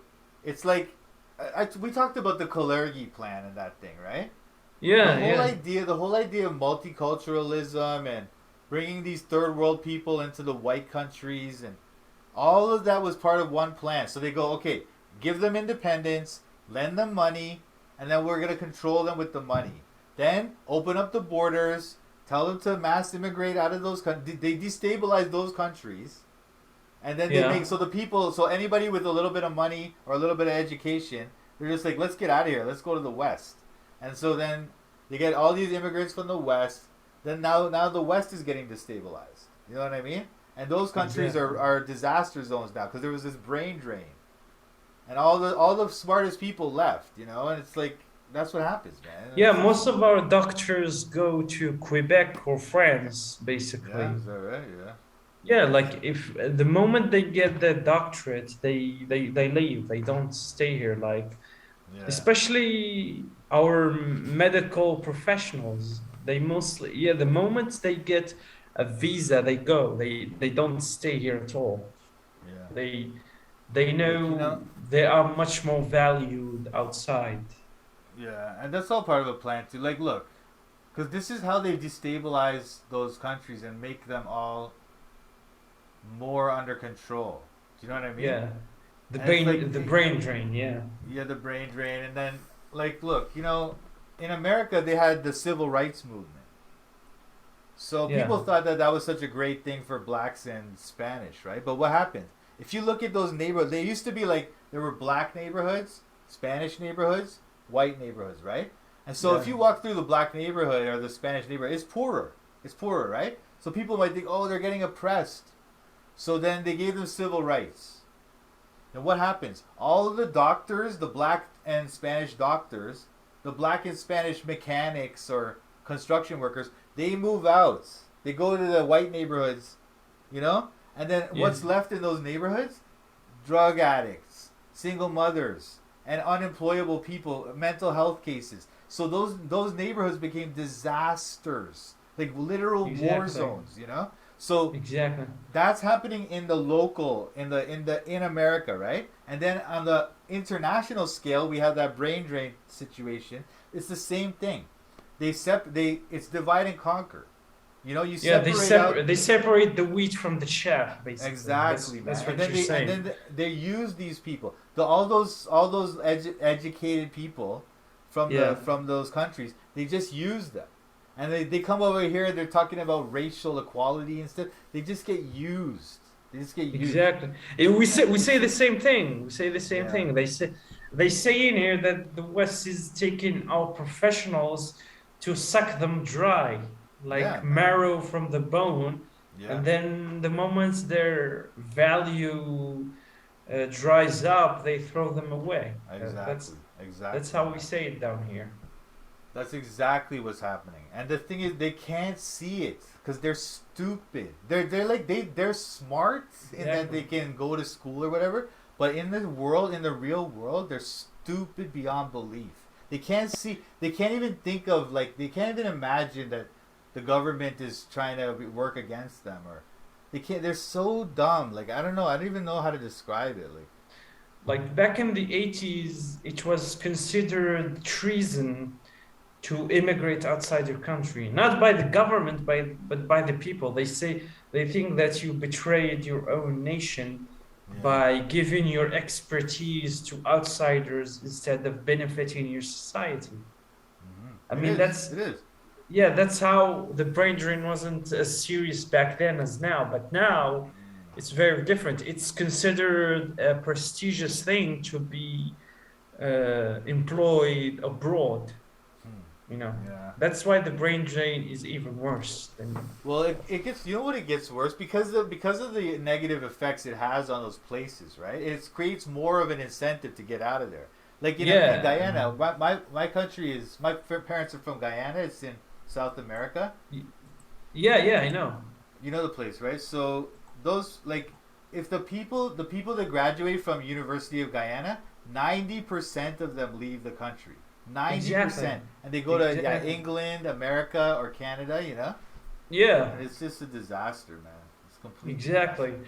And the social stigma that was associated with immigration instead became a sign of pride instead Yep. of shame. Yeah, because now Yeah, it's like you come here and oh, immigrants are hardworking and they're discriminated against, so we have to help them. And so now it's like a badge of honor for a Canadian to go and do something nice for an immigrant, right? But exactly. it's so dumb. It's unbelievably dumb. They don't know, and And in here, the immigrants tells us how much they're taking advantage yeah, of the generosity of white yeah, countries. I hear that a Believe lot. I it or hear that a not. lot, man. Oh yeah, I hear Do that a you know lot. what they do? They go to homeless shelters. They gather up all the clothes they supposed to give to homeless people. They take it out of the shelter and they resell it in their home countries No for money way, dude. That's horrible, bro. That's horrible. That's so bad. I and heard for about stuff big. like that though, like where they're sending these bales of clothing back. Yeah, I heard about stuff like that. It's so Yeah, bad, man. they take clothes meant for homeless people and they resell it for big prices back home.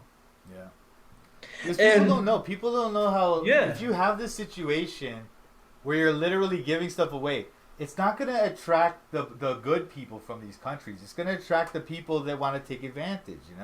exactly. But you do get some. Like, I mean, I got a guy in my, like, a guy living in my basement now. He's Guyanese. He's a pretty good guy. Yeah, But again, it's part of that brain drain. Like, he's a construction guy. He's yeah, very good. He's very skilled. Now in Guyana, it's everything everywhere. Those are things that are in demand. But in Canada, he can make more money, so he comes here. And it's like, exactly. it's like, anyway. But what were you gonna say? Sorry. So, like in Canada and in France, you have much more relaxed labor laws. And what the immigrants tell me is that when they go to work in there, they say they work for 2, maybe 3 years, and they work hard until at least until they build the perception that they are hard workers, and then they start committing accidents like throwing themselves from high places, Whoa, basically really? until they get injured, Right. so that they Disability. Yeah. get benefits. Yeah. Yeah. Yeah. So after he Wow, that's gets interesting. injured and he gets that injury certified, he goes back home and you know, He lives like a king, yeah, for free he check lives every like month. for free. Yeah, exactly, without doing any Yeah, job. yeah, And the bill is paid by the French or the Canadian states, yeah, basically. yeah. Wow, Like man. I Yeah. know, I know this guy from France who works in a car factory, and what he did, he threw himself from a high place, Wow, really? and he's been living on good check salary for 5 years now, without doing any kind of work. Wow. And they paid the mortgage for two of his houses. Whoa, man, are you serious? Yeah, they Unbelievable. paid. They he had two houses, like the thing where you buy them through a bank. We don't have them here, but in the West, you guys have them a lot. Yeah. So he had the down payment for two houses. He waited a while, then he committed the accident. Yeah. So the company paid for his houses, paid all his Oh, debts, yeah.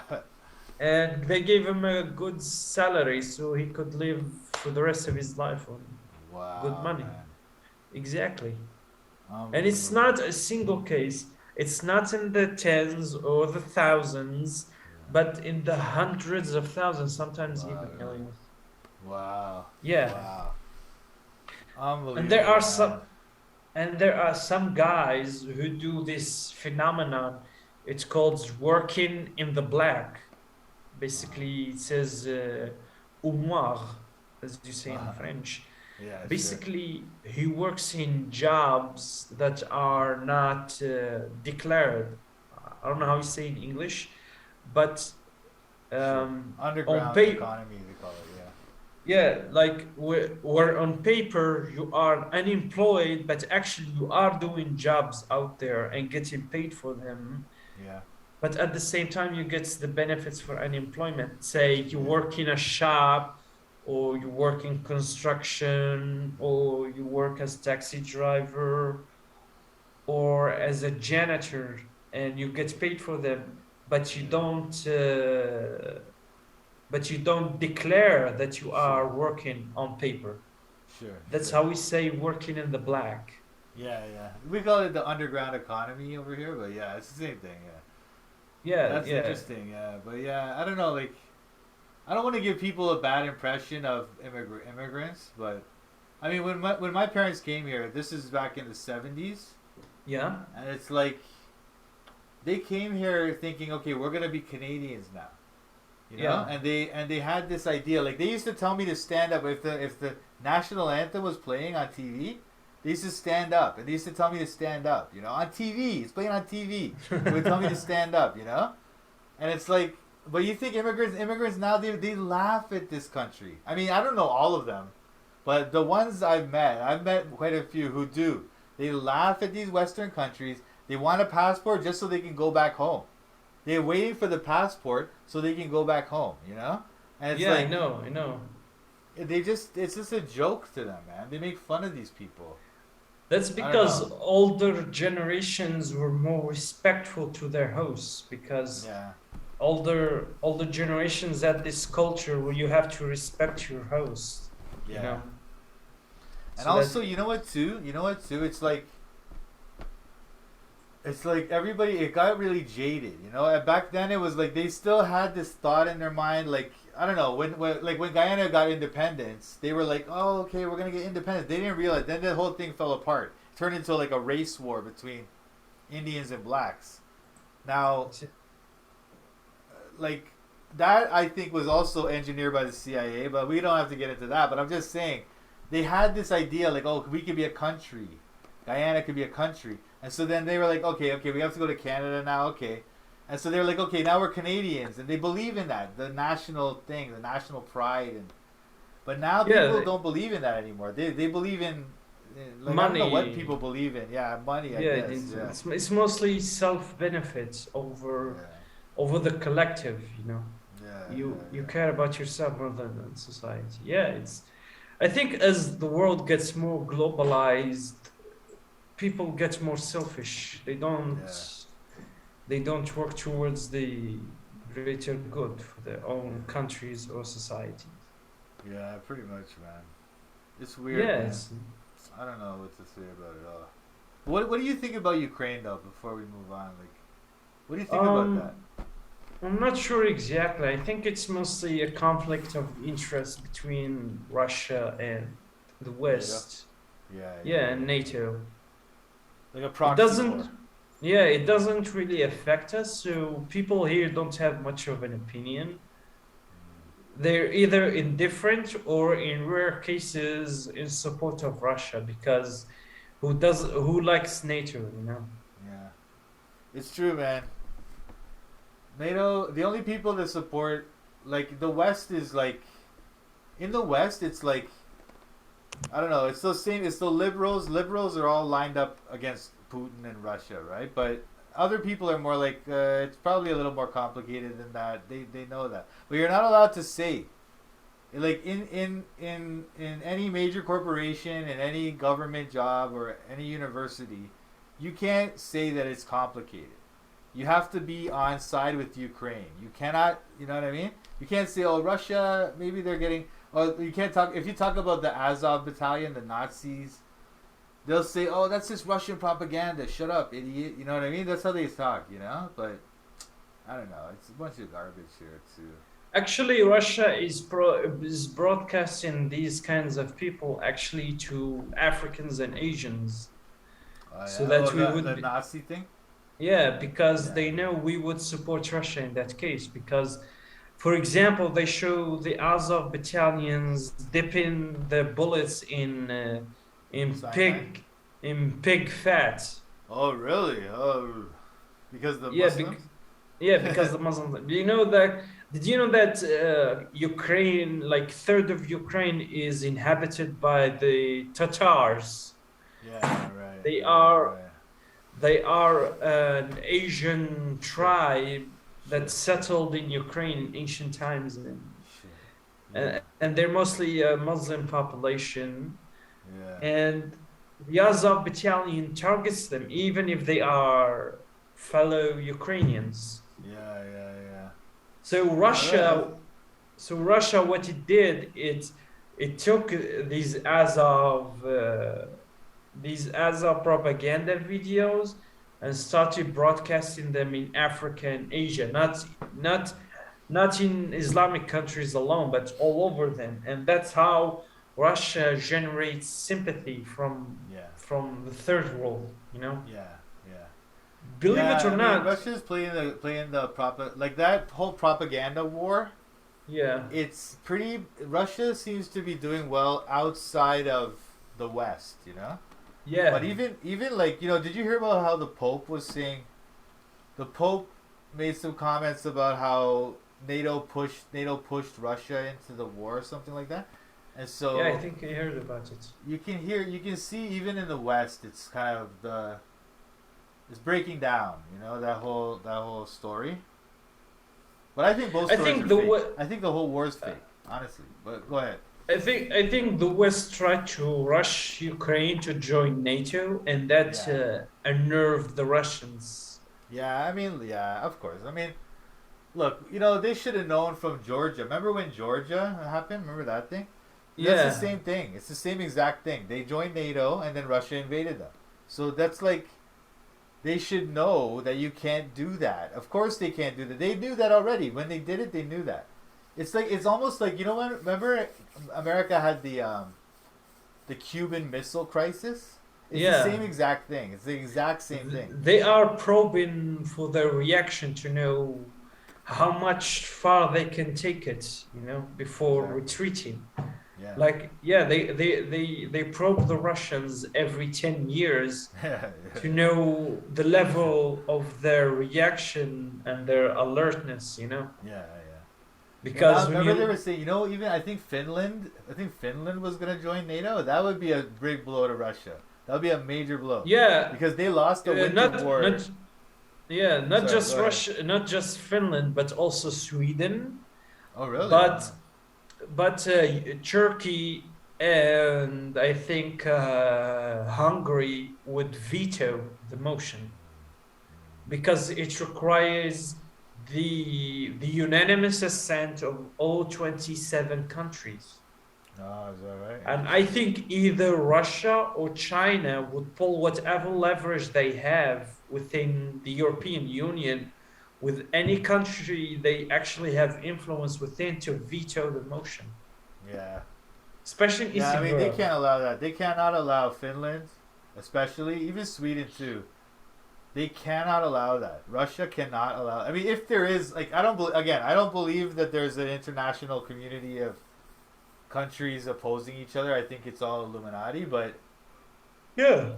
if we did believe in these countries, then yeah, clearly Russia cannot allow that by any means. That was a strategic. It's like strategic suicide, basically, for Russia. You know what I mean? Yeah, I know. I think Russia itself it's also an enemy to itself because I try to look at things from Russians' perspective, and I found the government to be extremely corrupt. And if they actually took the time and tried to eradicate corruption and started investing in their infrastructure, I think they could reach a level similar to America in terms of Yeah. economic power and influence, because the Russian economy is the size of South Korea. Hmm. Really? Actually, Korea is bigger than them by 2 billion, I think, by $2 billion. Wow. Unbelievable. But they have huge oil reserves too, and everything else. Eh? Well, I guess oil's down now, so they're like, oil's back up now, right? Sorry. So I Yeah, don't it's know. it's it's 110, I think. Yeah, it's Yeah, 110 per yeah, barrel. You see, Russia pays to be influential, you know. They pay to stay relevant. The moment their oil goes out, they're poof, they're yeah. Yeah, gone. yeah. They don't have an industrial power. That's the thing. That's the problem with them. Yeah. I mean, I don't know. Like, yeah, you were saying that they could reach a level with America in wealth and Yeah, it's like they didn't reach their actual potential. yeah, they didn't. Because yeah, you're right. The corruption thing is huge there. They don't. They have their whole oligarch thing, and then now, well, I guess Putin's kind of taking down the oligarchs now. Sort of, he's in control more than they are now. But Not exactly. Putin didn't take out the oligarchs. He only took a faction out of them. He himself is part of another he's a faction of. yeah, he's an oligarch. Yeah, it's like yeah, exactly. Like yeah, I wouldn't say yeah. I'm not saying that he took it down as system, but it's on side with him now. You know what I mean? They're not like working against him anymore. Yeah. Like I remember last year, like, do you know the Russian activist Navalny? He actually exposed Putin having huge palaces Yeah. overlooking the Black Sea. I heard about that. I didn't hear about who revealed it, but okay, that's interesting. It was Alexei Navalny. They have this guy, Oh, Alexei okay. Navalny. He's actually uh, an ultra nationalist in Russia that tries to. I don't know. It's like he got this line between an ultra nationalist and a Democrat. Oh, okay, okay. So basically, he tries to fight corruption, Right, right. and Russia tried to kill him twice. I think one of them they actually tried to poison him, Yeah. and yeah, and he fled, and he fled to Germany. Oh, okay, To okay. And when he came back, they arrested him on suspicion of espionage. Shoot. So When where he is he in jail literally, now? what? Is he in I jail think I now? think he is. He keeps going and entering and leaving jail all the time over the Yeah, yeah, years. yeah. I don't know. I don't Yeah. know too much about him. I remember like I mean, look, I think a lot of those guys are fake too. Like what was the guy, the WikiLeaks guy? What's his name? Assange. Yeah, like I think he's just a puppet, in my opinion. They like WikiLeaks to me, they never release anything that really damages anybody. It's kind of all stuff that we already know. So what are you gonna say? Yeah, what are you gonna say? Like most of the stuff they release is connected to leaders in other countries than the Yeah, West. yeah, exactly. They release stuff that it's like it benefits Obama and even Trump like for that information to be out. You know what I'm trying to say? Like Yeah, and or this it benefits their program, their Illuminati program. I don't know. What were you and gonna say?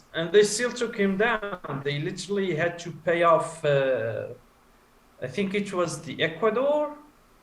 They Yeah, literally had to pay off their president to actually evict him yeah, out of their embassy in England. He yeah. used to live in their embassy for years. Oh yeah, I remember. But yeah, I think even that too. I think it was Ecuador. Yeah, but I mean, Yeah. like I think all that's just a circus. You know, it's just a show.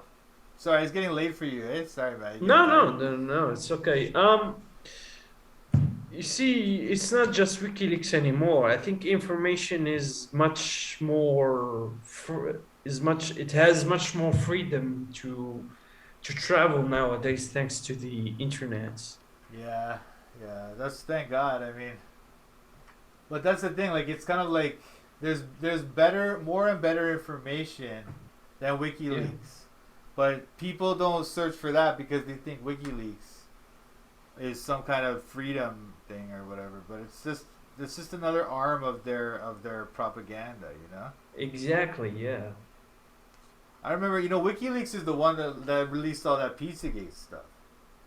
And then I think Pizzagate is basically, they released it on purpose. They wanted people to have this thing so they can make anybody who talks about child trafficking look like a crazy person, you know?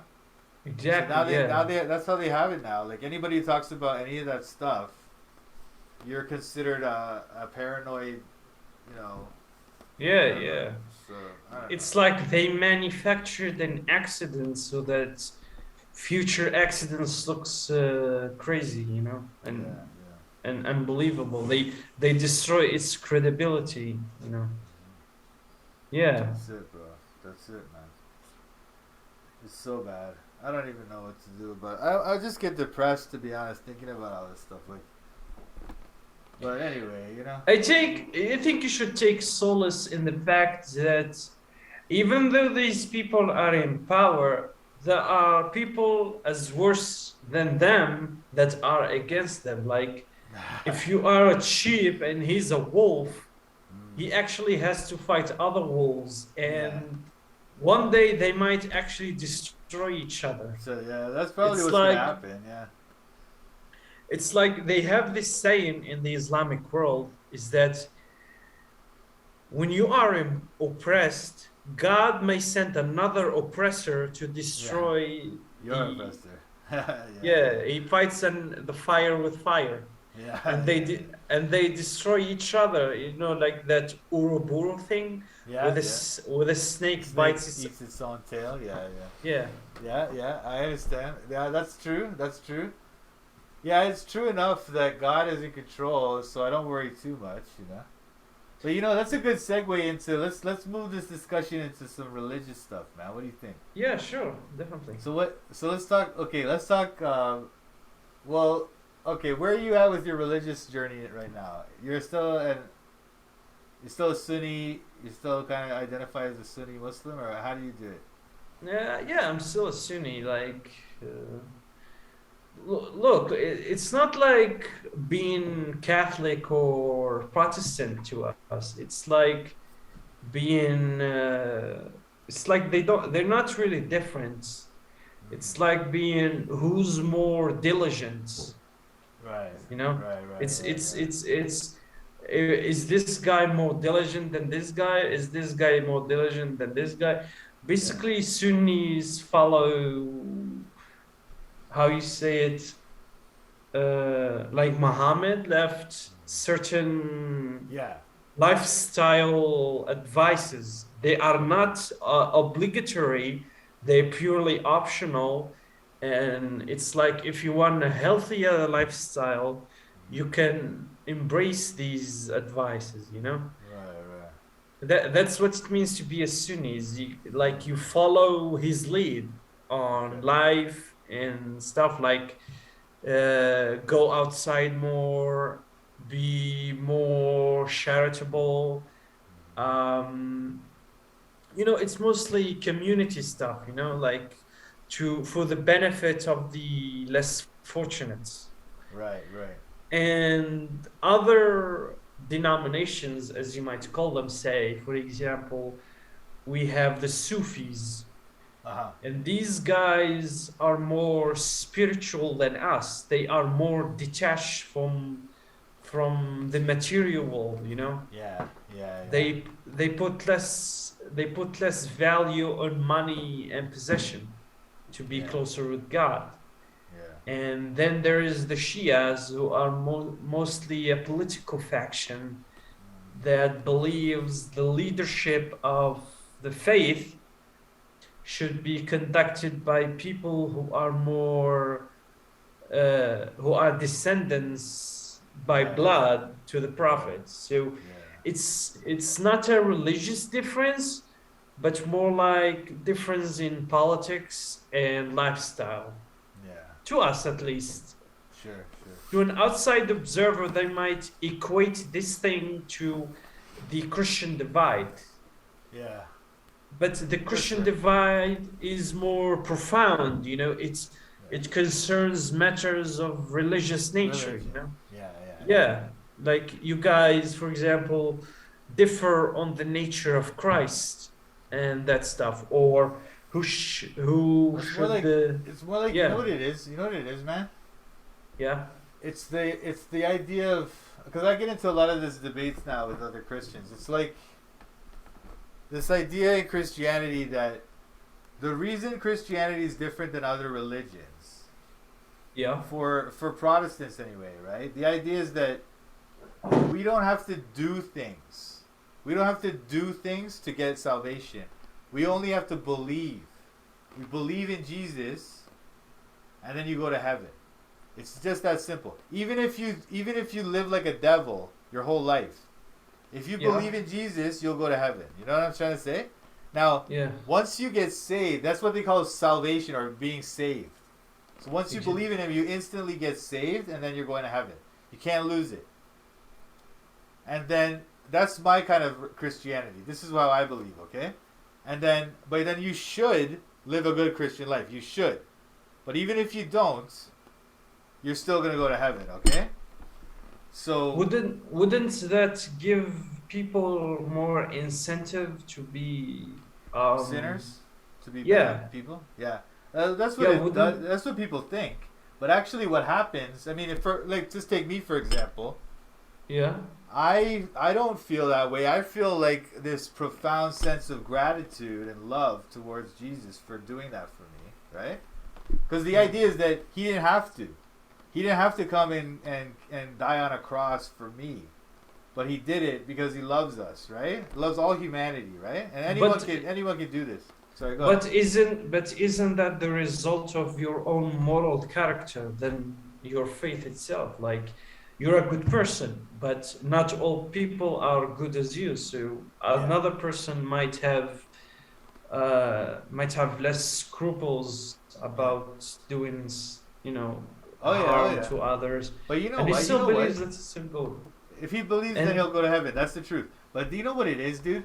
People like that, they never think about those things. They don't think deeply about Jesus. To come to this point, like what you have to believe is this. You have to believe Jesus is the Son of God. hey, That he died for your sins. That yeah, you're a sinner. That you're a sinner and you deserve to go to hell for eternity. All humanity deserves it, okay? Doesn't matter how good you are, you deserve hell. Because everyone has sinned. And even one sin means you can't go to heaven, okay? So all humanity deserves to go to hell. But Jesus died for you so that you could go to heaven. If you believe those things, you'll go to heaven. But who's going to think deeply about Jesus and Christianity and come to that kind of belief system? Who's going to do that? It's not going to be too many psychopaths or wicked people that want to, not too many serial killers are going to come to that kind of faith. But Jeffrey Dahmer was a Christian. I don't know. Maybe, I mean, in his jail days, he became a Christian. I don't know. Maybe he's in heaven. I don't know. But I'll tell you but what, that's the reality. It doesn't matter what you do. If but you believe, wouldn't you go to heaven. Sorry, go ahead. but but wouldn't that destroy the credibility of your faith to others? Like, if a person can be bad and he still goes to heaven, Mm. wouldn't that make it? I don't know. It's like Well, this is the thing. This is the thing. This is the idea of it. it mostly Everybody's relies. bad. It's just It's like like it's. it's Go it's ahead. like you expect everyone to be good. Like you expect everyone to be good, but Mm. you don't require them to be good. No, no. Because here's the thing. Because it's like this is what it is. Everybody deserves hell. Every single human being in the world, except for Jesus, Yeah. deserves to go to hell. That's the idea, right? So now, but the idea is that Jesus came and if you believe in him, if you believe in his sacrifice, you will go to heaven. So it doesn't matter what you did because everyone deserves hell. Every single one of us. So then it's like, let's say you try to be good, but then you fail and then you just go back to your wickedness, right? It's like God still is going to say, well, that doesn't matter because what matters here is Jesus, what he did. for your salvation, only for your salvation. Now, you can still get, there's consequences, all right? Like, if you live a sinful life, God will punish you. And in the next life, he'll deny you certain rewards. You know, in heaven, there's more rewards if you're a good person. But he'll still give you eternal life. He will. Because he wants to save everyone. He loves us all. Even the most wicked person, he loves every one of us. So he wants to save people. But the problem is, people don't believe it. Like you can't even believe it, right? It's like, how could God do that? But that's how loving he is. He doesn't even care. Like, that's how much he loves us. You know? No, it's not like we don't believe that he is loving. It's that the way it's conducted. Like, for example, to us, if you were a wicked person and you repent, then it shows that you overcame your bad nature. You know, like, we believe that in the human creature, there is you, and then there is yourself, and yourself tries to influence you to indulge yourself in your base nature, like like, for example, to be more proud, or be more arrogant, or be more indulgent of sins, such as consuming forbidden Alcohol, stuff, you know. shit. Yeah. So the real struggle is you overcoming yourself and coming out as someone with a strong character, you know. Yeah. Like, we know God. Oh, sorry, go ahead. Yeah, sure. Like, we know that God is more forgiving, and we know he is loving, but as long as you make the efforts to be good. If you make the effort, even if you fail, you are still viewed in a positive light by God. Sure. But you know what it is? If you do that, right? If you play that game, and there's Christians who play that game. Like, see, what I just told you, that kind of philosophy, which is, I believe is in the Bible, but most Christians don't believe that. Most so-called Christians, right? They believe, like the Catholics, they don't believe that at all. They think you have to get penance from the priest, and every time you sin, you have to go to Mass every Sunday, right? It's kind of like, so Christians call that, the Protestants will call that works-based salvation. You have to do things, just like Muslim, you have to do things, right? And so, like, we're different from the the Catholics, because oh yeah, no, of course. The clergy does not gives us absolution. Yeah. You have to go and pray your 5 times a day and live by the pillars and just do all those things, right? But what I'm saying is this. Once the Protestants came out of Catholic, right? They had this thing called faith alone. Yeah. So salvation is by the grace of God, by faith alone, in Christ alone. Okay? So there's nothing to do with you. Nothing to do with your work, your performance as a good person or anything, right? But the problem is, most Protestants, even though they say that, they actually do have this kind of works-based thing. But true Christianity, according to Protestantism, is supposed to be not works-based. So that's why Catholics and Orthodox, Protestants consider them to be works-based, again. And every other religion on the face of the earth is works-based. You have to do things to get saved or whatever. You know what I mean? I think it comes from the default thinking that you must help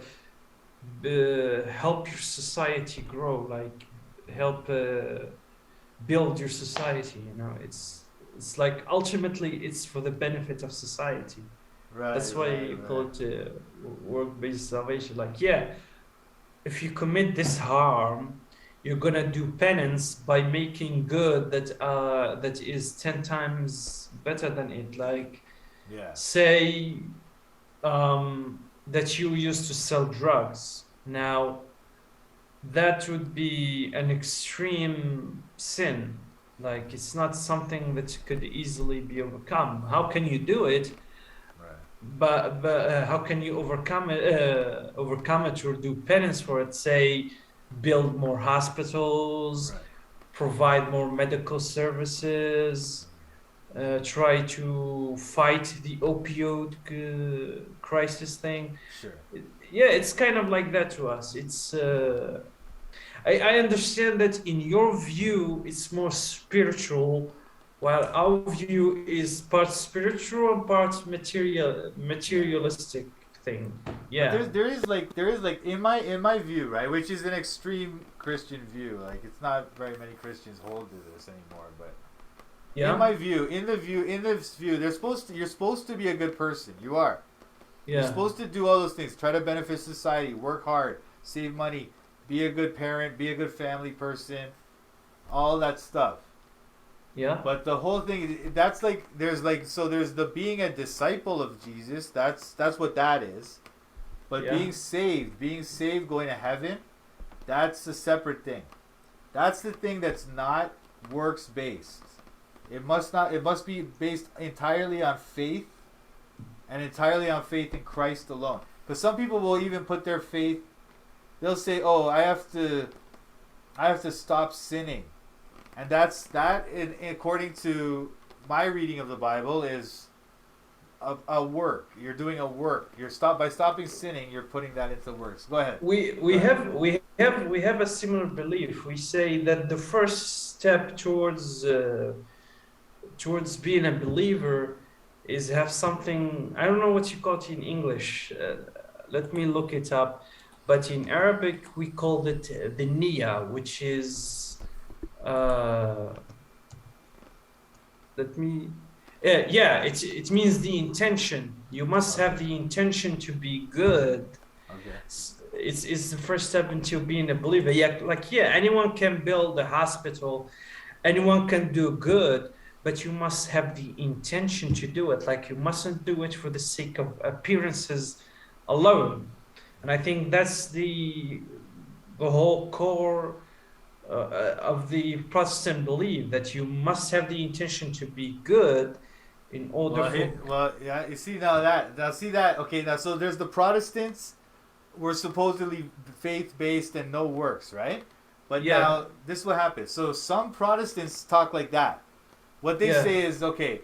They'll say salvation is by faith alone, but if you have real faith, then you'll do good works. It automatically come because you have the true faith. And now yeah, what I'm saying is that that's actually a backdoor to works-based salvation, and that's not what the Bible teaches. The Bible teaches that you could literally if you believe in Christ and you're saved, you could literally go back to your drugs, go back to your life of sin, you still go to heaven. Okay? That's what the Bible says. Now, it's hard for people to understand, and the Bible talks about that too, like how the people won't understand and they won't get it, and the way that seems right to a man is the path to destruction in the Bible. You know what I mean? yeah. And this is a thing that it's something the grace of God. You know, like it's something some many Christians don't even understand it. Unfortunately, I used to think like that too.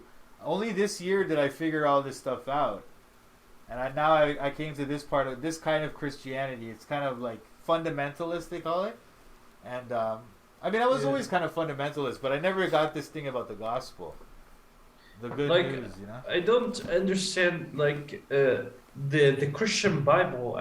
Don't every denomination have their own edition of the Bible? Like don't they all have their own Well, there's version different. of the Okay, there's Bible? different translations. The Catholics have a slightly different. They have a few other books that are Like not in the Protestant Bible. There's the Protestant canon, which is 66 books.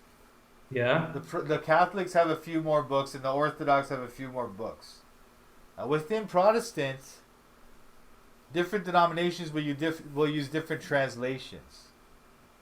But in my view, it's like the King James is a Bible from God. That God actually guided it throughout history and even guided the translation So What that's the is perfect Bible.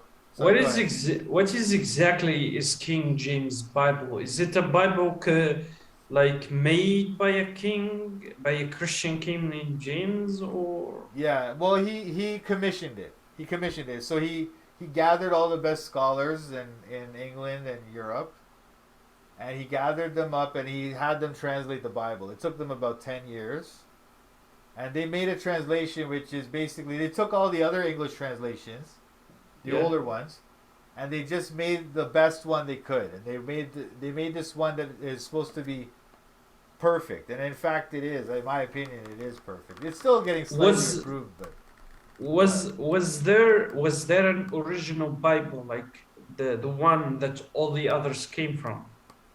Yeah, yeah. Well, okay. So there's the Old Testament is the Hebrew, right?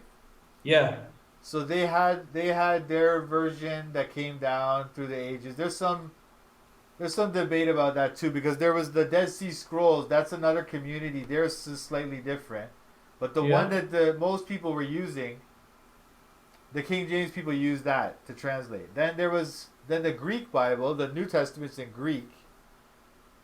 That yeah, there was okay. This is what happened. There was some because you know the Eastern Roman Empire. They spoke Greek. They had those yeah, Bibles, right? yeah, yeah. So so they that sort of tradition came down. That's what the King James used. And they Really? used the Greek Bible from the Eastern Roman Empire, and they used the Jewish Bible was from they call it the Masoretic text. Okay, so they translated that. Then in like the 19th century, Yeah. people started switching to this other version. Like they would find these older texts and they would say, "Oh, look, this one's different," and so this is better. It's older, but it's not. It's not better. They're just and one of them was in the Vatican. They found this like they're basically Vatican Bibles, you know. It's part of But the Vatican strategy to bring us all back under them. But anyway, go ahead. like, didn't Jesus write the Bible? Like, was there any indication that he wrote the Bible? Like, No, no, no, no, no. He never wrote. He never wrote any. Not even one word. Not even one word, man. He never. because There's no writings from Jesus. No writings at all. Nothing. You know, it's like like. like Go ahead. God never passed any sort of religious text to him. Like he No. never gave him visions Well, probably or he had. I mean, look, he probably had lots of visions. He knew the text. Of course, they had only the Old Testament back then when he was alive, right?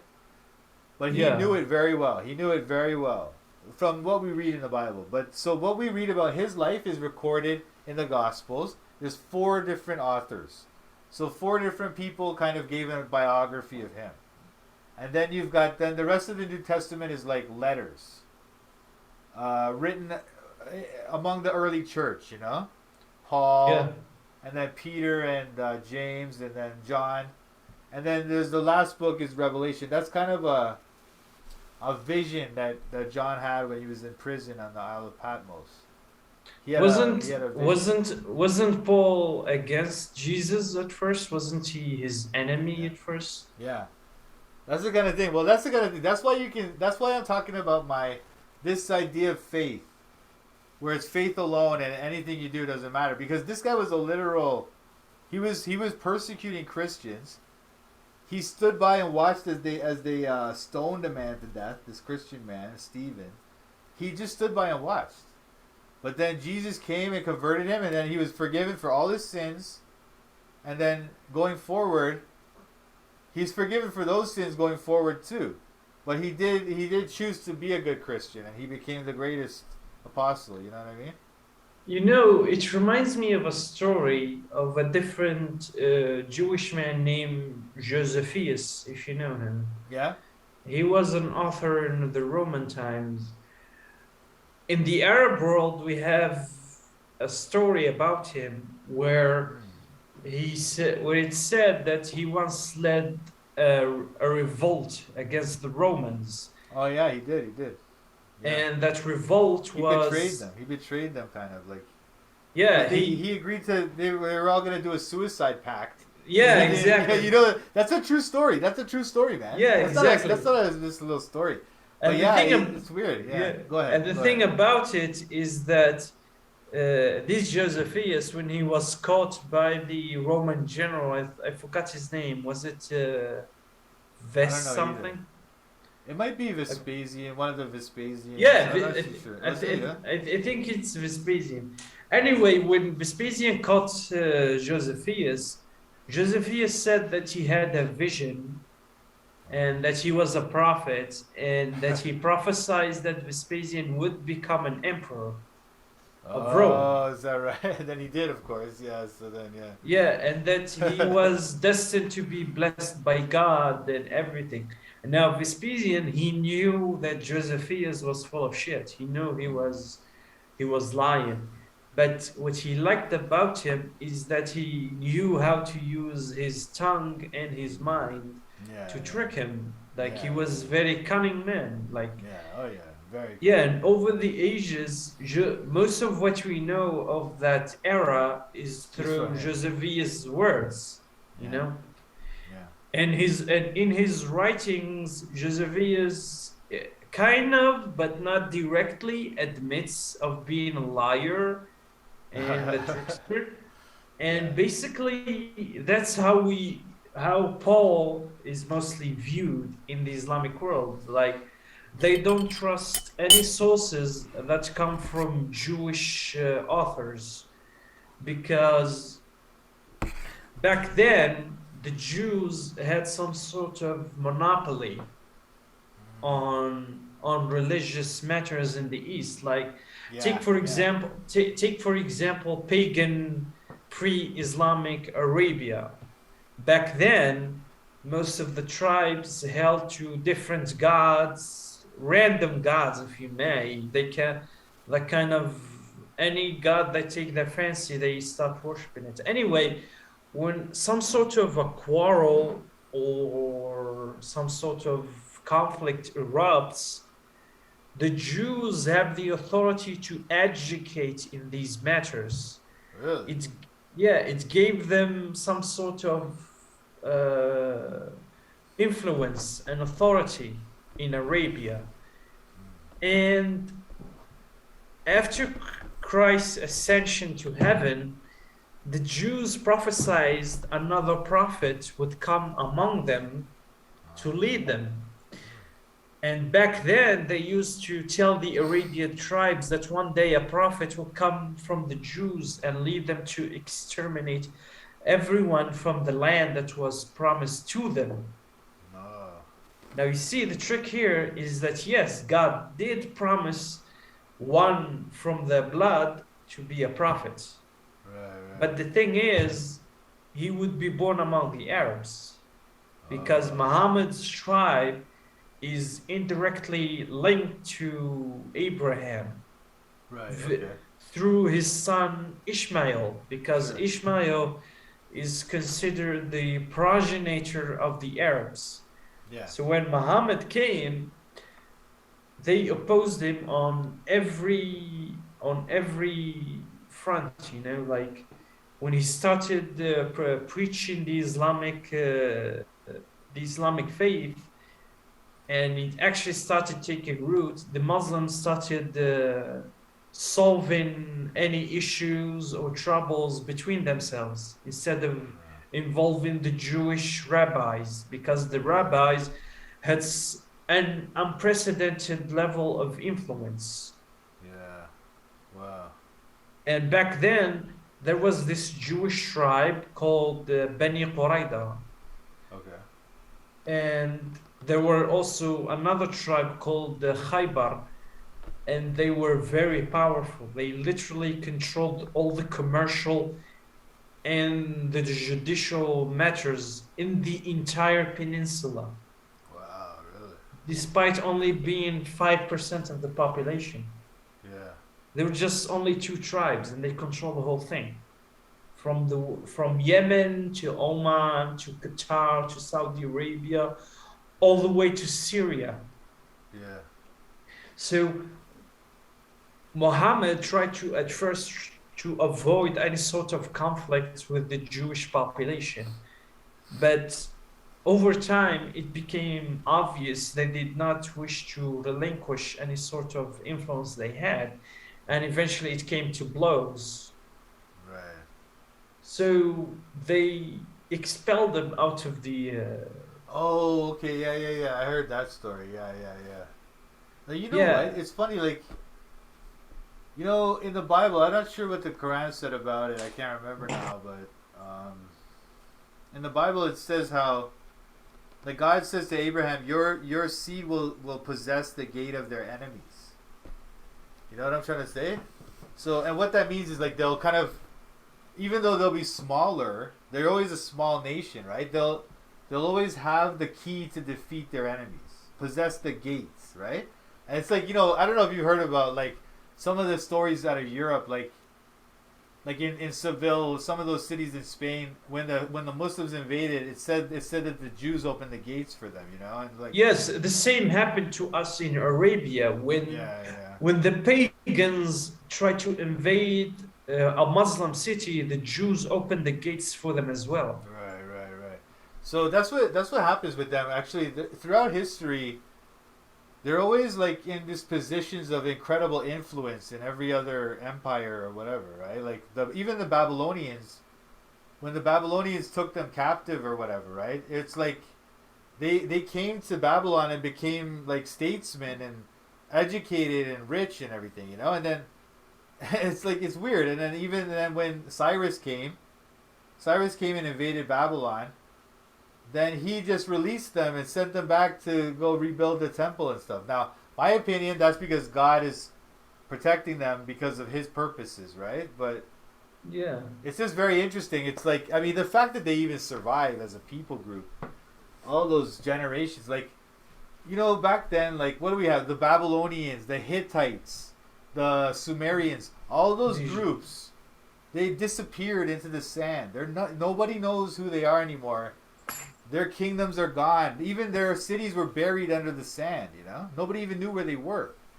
And then, but the Exactly. Jews were always, not only were they always surviving, But they they're thrive. powerful. Yeah, they thrive. They're powerful. They're rich. They're powerful. They're educated. It's always like that. It's always like that with them. And now we have this thing. Now they're high IQ and all this stuff. It's crazy. But what were you gonna say? Like, we believe that throughout history, the Jews always try to distort history, and they always try to create religious conflict. Believe it or not, some of us believe that they actually created or promoted the creation of different Muslim Yeah, denominations to weaken the yeah, I've faith. heard that. I've Yeah, heard I that think before. we I believe think the it's more. same. I think it's more Catholic. Like I think it's the Catholic Church. But anyway, what were you gonna say? What were you gonna say? Like we believe they did the same to Christians. They create divide between the Christians. Like, they join your number, they become Christians, they even reach levels of power within the church, and then they start sowing dissent. It's They between do them. that. They Like do that. They do that a lot. They like do there this was thing like. this. Go ahead. Yeah, we had this legend about the King of England. I think his name was John, Okay. the brother of Richard the Lionheart. Sure. Okay. He sent a delegation to the Almohads dynasty in Spain and Africa. Back then, they ruled the entire northern African coast alongside Spain. Now, the Almohads were in war with France, who was also in war with England. Right. And England was impoverished because it spent so many years at war in Cyprus, in Sicily, in the Middle East, in Palestine, and in France defending its holdings. So what they did is that he sent a delegation to the Almohads seeking loans and a military alliance in exchange for him to convert into Islam. Are you serious? Are you serious, John? Yeah, like, I John, didn't the believe it King John. myself. That's interesting. Yeah, King John. And what he did is that the delegation was headed by a Jewish person who converted to Christianity and became an abbot. I think I have a video of it right here. Basically, what he did is that he lied to the Muslim prince Yeah. who was in charge of that nation and told him that John was a tyrant and the person who oppresses his own Christian flock. Basically, he dissed the guy in front of the whole court. So the Yeah. Muslims refused his offer, and he came back and he told John that the Muslims refused Yeah, yeah, yeah, his yeah. offer. And You know that guy. basically, You know that guy is like. There's this theory. It's pretty good theory. It's pretty well represented. But every single president of the U.S. is descended from that guy, John Longshanks. They call him. He's the guy who signed the Magna Carta. He was a kind of tyrant, though. He was. But anyway, he signed the Magna Carta, and every single president in U.S. history is descended from him. Every I single one. sent you the Ah, link to the video. It speaks yeah. of what I told you. Also, it talks about the Magna Carta. Okay, yeah, yeah. Yeah, Basically, he's the guy it's that signed it. Yeah, he's the guy because he was a tyrant. Like all the lords hated him and stuff. yeah. And his brother was well liked, but his brother was so focused on the Crusades that Yeah, it never exactly. really worked That's out. And then, basically our history is full of twists and turns, and when you look deep enough, you'll find one of the David Starr's beliefs yeah, at they the are bottom they of are it. very very influential people in history. There's no doubt about that. But I think that's part of God's plan, but it's also part of the devil's plan. Yeah, Like the like devil, the devil uses them, yeah, for to his plans.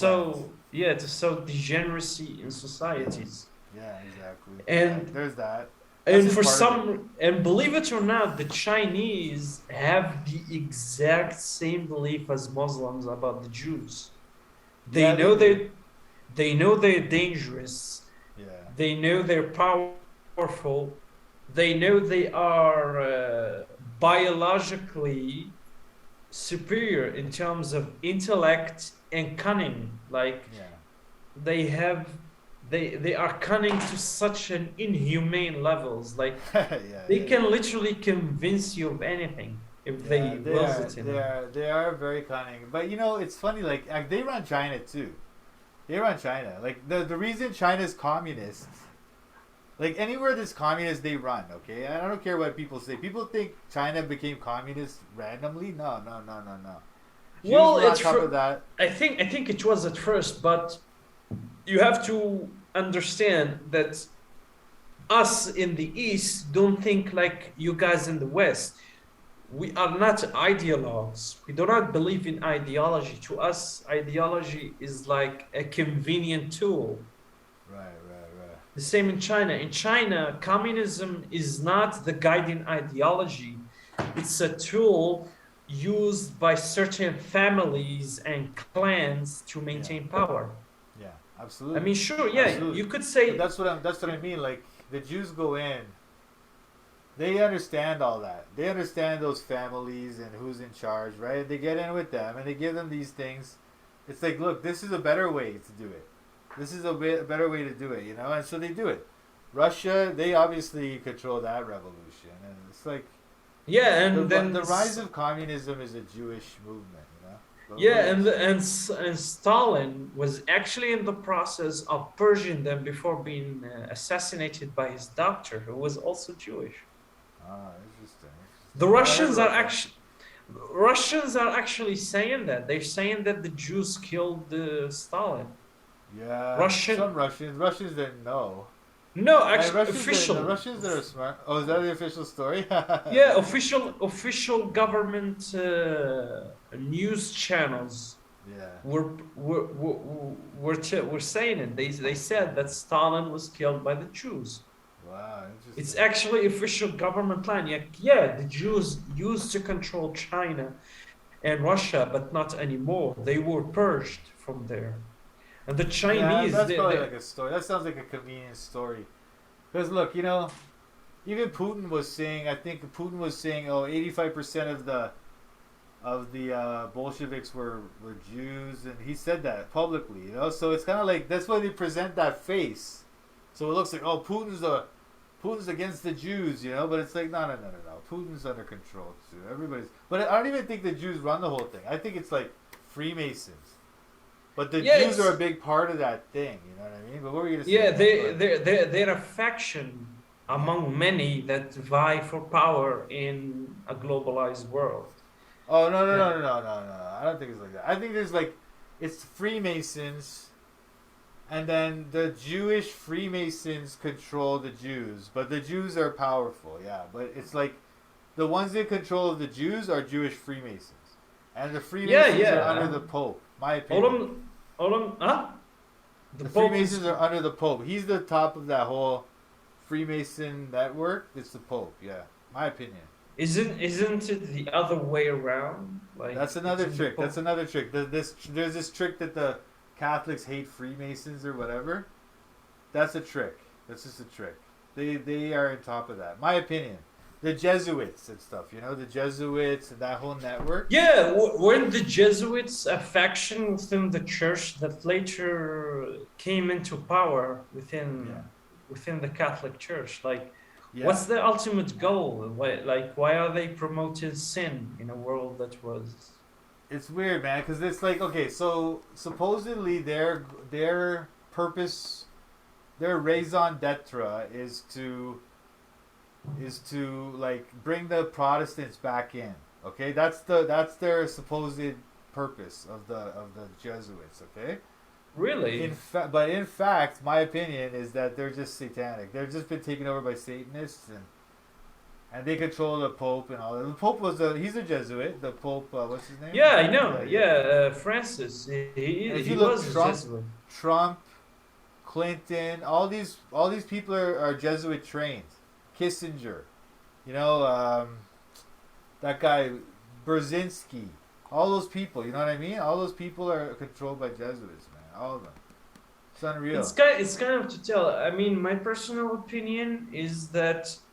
You know, like when they show those Scorsese movies where you see a city divided between different gangs, like the Five Families, like The Godfather, and these families fight each other. Sometimes they work with each other, sometimes against each other.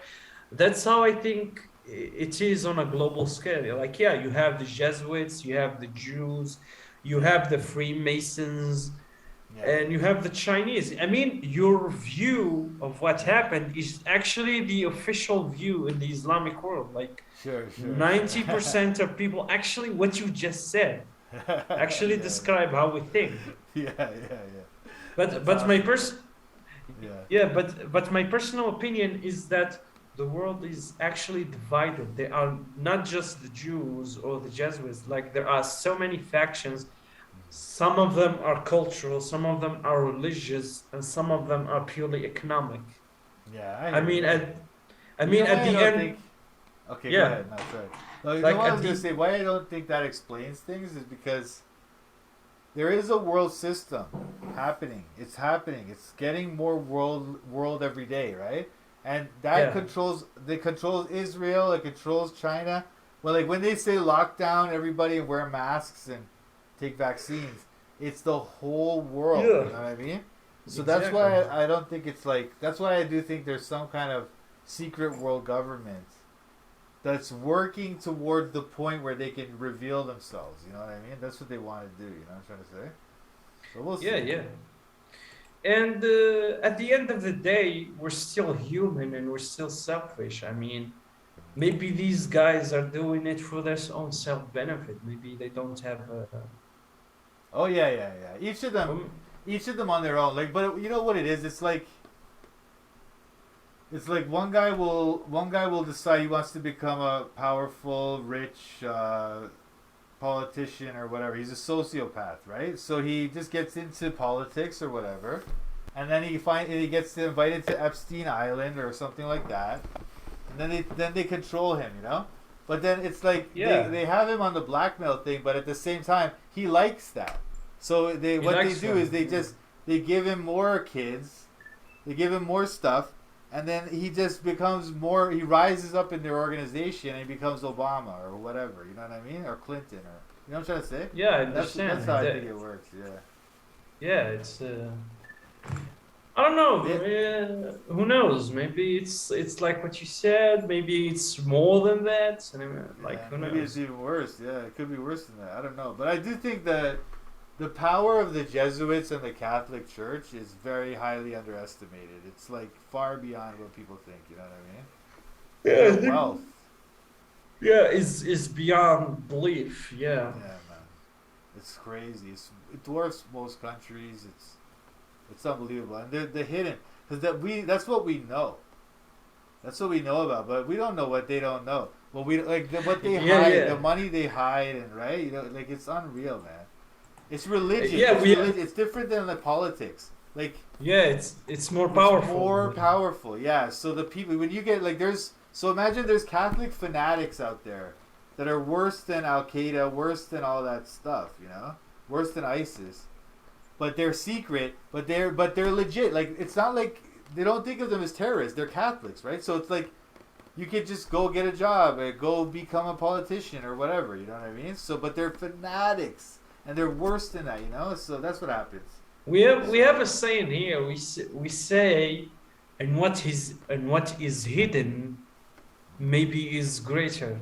Yeah. Like it's bad, but we don't know is even worse. Yeah. Yeah, Exactly. it's like Exactly. the tip of the iceberg. The You tip of know, the kind iceberg. of. Like look at America. You know. Actually, you know what? Maybe we should wrap it up soon. But I was just gonna say, in America they had that thing MK Ultra. Remember that?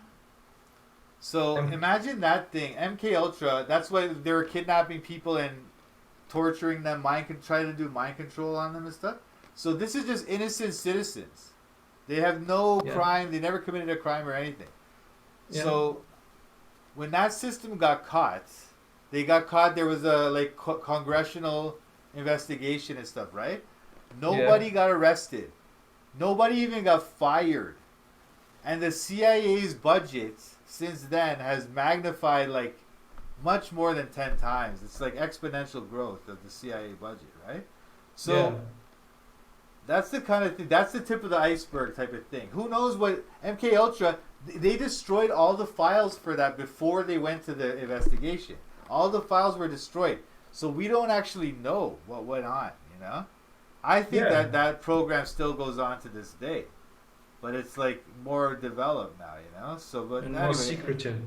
yeah. Maybe But they're that's what I mean with your conducting. tip. Yeah, Sorry, yeah. sorry, It's no. it's it's the tip of the iceberg. Yeah, yeah. Yeah, yeah, yeah. But yeah, anyway, I gotta wrap it up. But what were you gonna? What's any last thoughts, man? This is another great conversation. Thanks, Foos. I always appreciate your Yeah, yeah, ideas. definitely. Yeah. Yeah. So here's the thing: invest in gold and invest in properties. All right. Okay. Good. If you have wealth and you want to keep it safe, gold it never goes down, Yeah. and properties always go up. Yeah. It's Farmland. Actually, they're saying farmland yeah, is the ticket now. You know.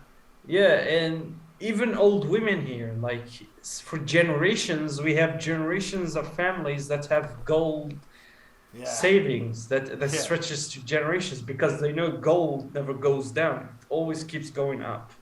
Yeah, man. Yeah, so Gold's if you, solid. Yeah. especially in these uncertain times Inflation. of, Yeah. yeah, Inflation and everything. It pushes up the price. Yeah, for sure. yeah, especially since you're in a first world country, and so the economic shocks of any crisis would hit you worse than us. Yeah. Yeah. That's It's why gonna you hit us must hard. always, yeah, that's why if you Yeah. have any sort of financial assets, you Yeah. should convert them to gold. Yeah, listen, I was saying that, man. I've been saying that for years now, like get into gold, and I got my money in that type of thing too, like. Yeah, But I mean, you know what? Who knows what's gonna happen? But I tell you what, man, I don't put my trust in any of that stuff because if they collapse the dollar, it'll be such a disaster. Like I don't even think it won't help you to have gold unless you're truly rich enough to buy like to have like armies to protect you and stuff. Like otherwise, But we'll see. yeah, but it doesn't hurt to try to protect yourself. It's you shouldn't be more apocalyptic about your predictions too much. Hey, no, Yeah, no, yeah, you're right. No, I bet gold. I bet gold. Gold is good. Yeah, I agree. yeah, go. Gold, even silver, man. Because Even I think, so, yeah, anything that is physical. yeah, yeah. And Yeah. also, yeah, and when it comes to land, I recommend to people to buy farmland because that's gonna be the premium thing. You know what I mean? But we'll see what Yeah, happens, man. always food. Yeah, because Yeah, food never goes down in value. It always goes that's up. it. People always need it. Especially, yeah, Yeah, people always need it. Yeah, yeah, never invest in cryptocurrency and never keep yeah, your savings in actual cash because yeah. its value would keep going down Going because of down, going inflation. down. And if you Yeah. buy stocks, it's like stocks is a game. I would say in and out, in and out. Don't put it long term because you're right. You want hard assets, gold, silver, land, and yeah, I agree. I agree with you 100%, bro. Yeah, they might be slow, but they are steady and they Yeah, are secure, you know. yeah, So even if the market crashes, your your wealth never goes away because stocks is just paper, you know. right. It does not have value. Like for take us for example, uh, the market crash of 2008 never affected us Hmm. Because people don't because have their from money the in that stuff. because the moment we start getting salaries, we start investing them in building houses, like buying Ah, properties and building them up, and in buying gold. That's it. Properties and gold. that's it. Yeah, Exactly. that's why the West was more affected by it, you know, Yeah, for sure. because we Everybody never here is tr- into that. Everybody yeah, here is into that finance garbage. Yeah. What were you gonna say? because we never trust the government and never trust the banks. Yeah, yeah, exactly. That's smart move, man. Smart move. Yeah, That's it.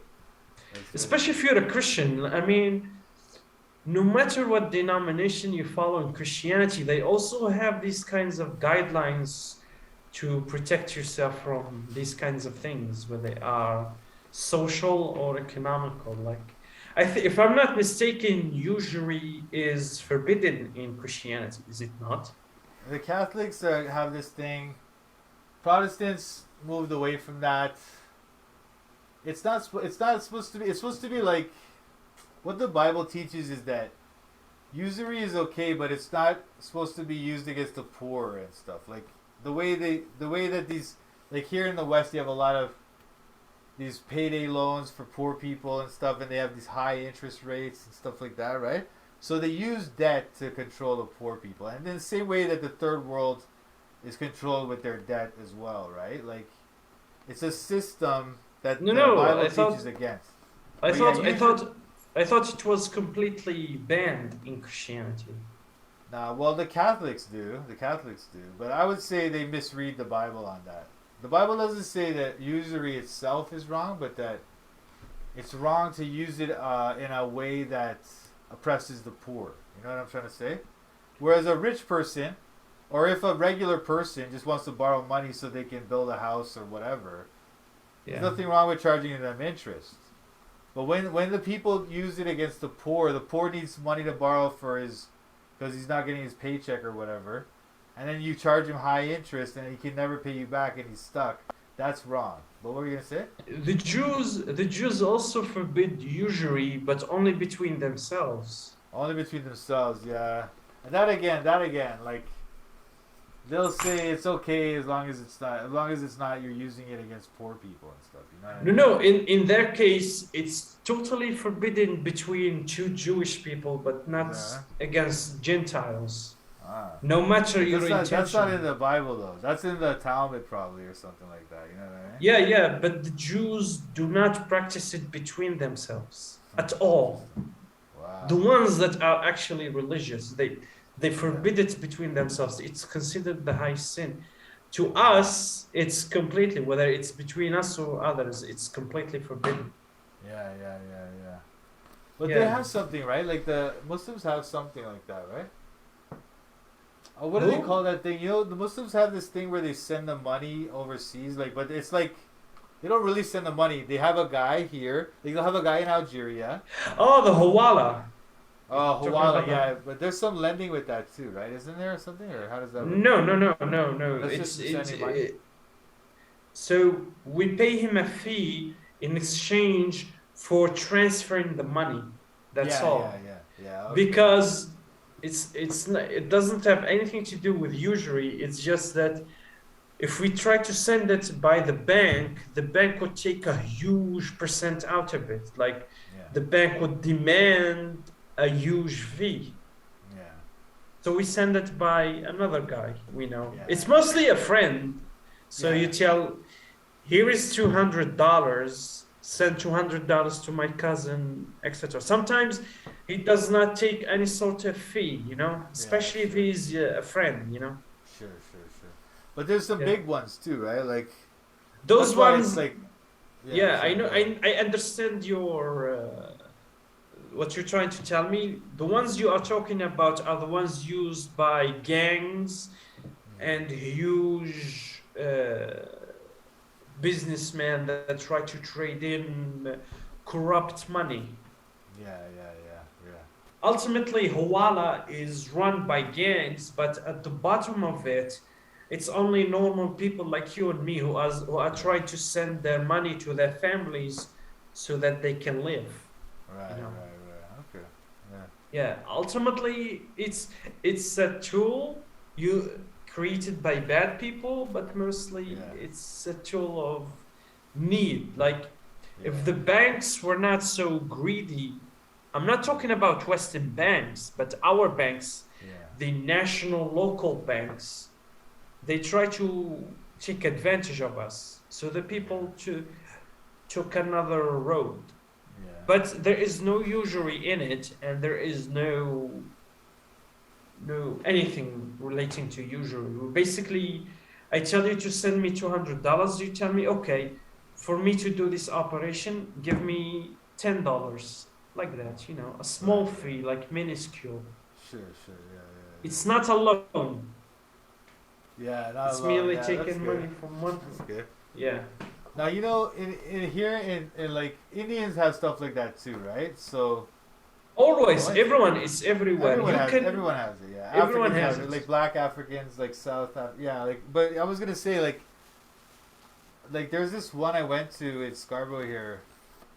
They had a literal like in a bank, like you know how the bank will have like a counter and there's glass and stuff, but it's like it's underground, right? Like you have to go. It's this place. It's like hidden in a lawyer's office, so you go upstairs at the lawyer's office, and there's this room, right? And it's like literally there's guys there behind the glass counting money. It looks just like a bank. It looks We just like a don't bank. we don't even do it inside or in offices. We do it in front of actual banks. In public, we do it in public. Yeah. Yeah, like I take out my money out of the bank and I give it to a guy in front of the bank. Yeah. Even the security guard sees me, he does not care. Yeah. We call it, in French, we call it le sequoir. Le sequoir. For example, you can utilize this system to send money from Canada to England. It exists everywhere.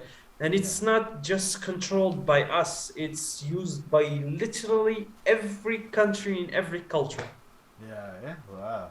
Nice. Yeah, like where there is need, there is a market. Yeah, that's it, man. That's it. Yeah. That's it. Unbelievable.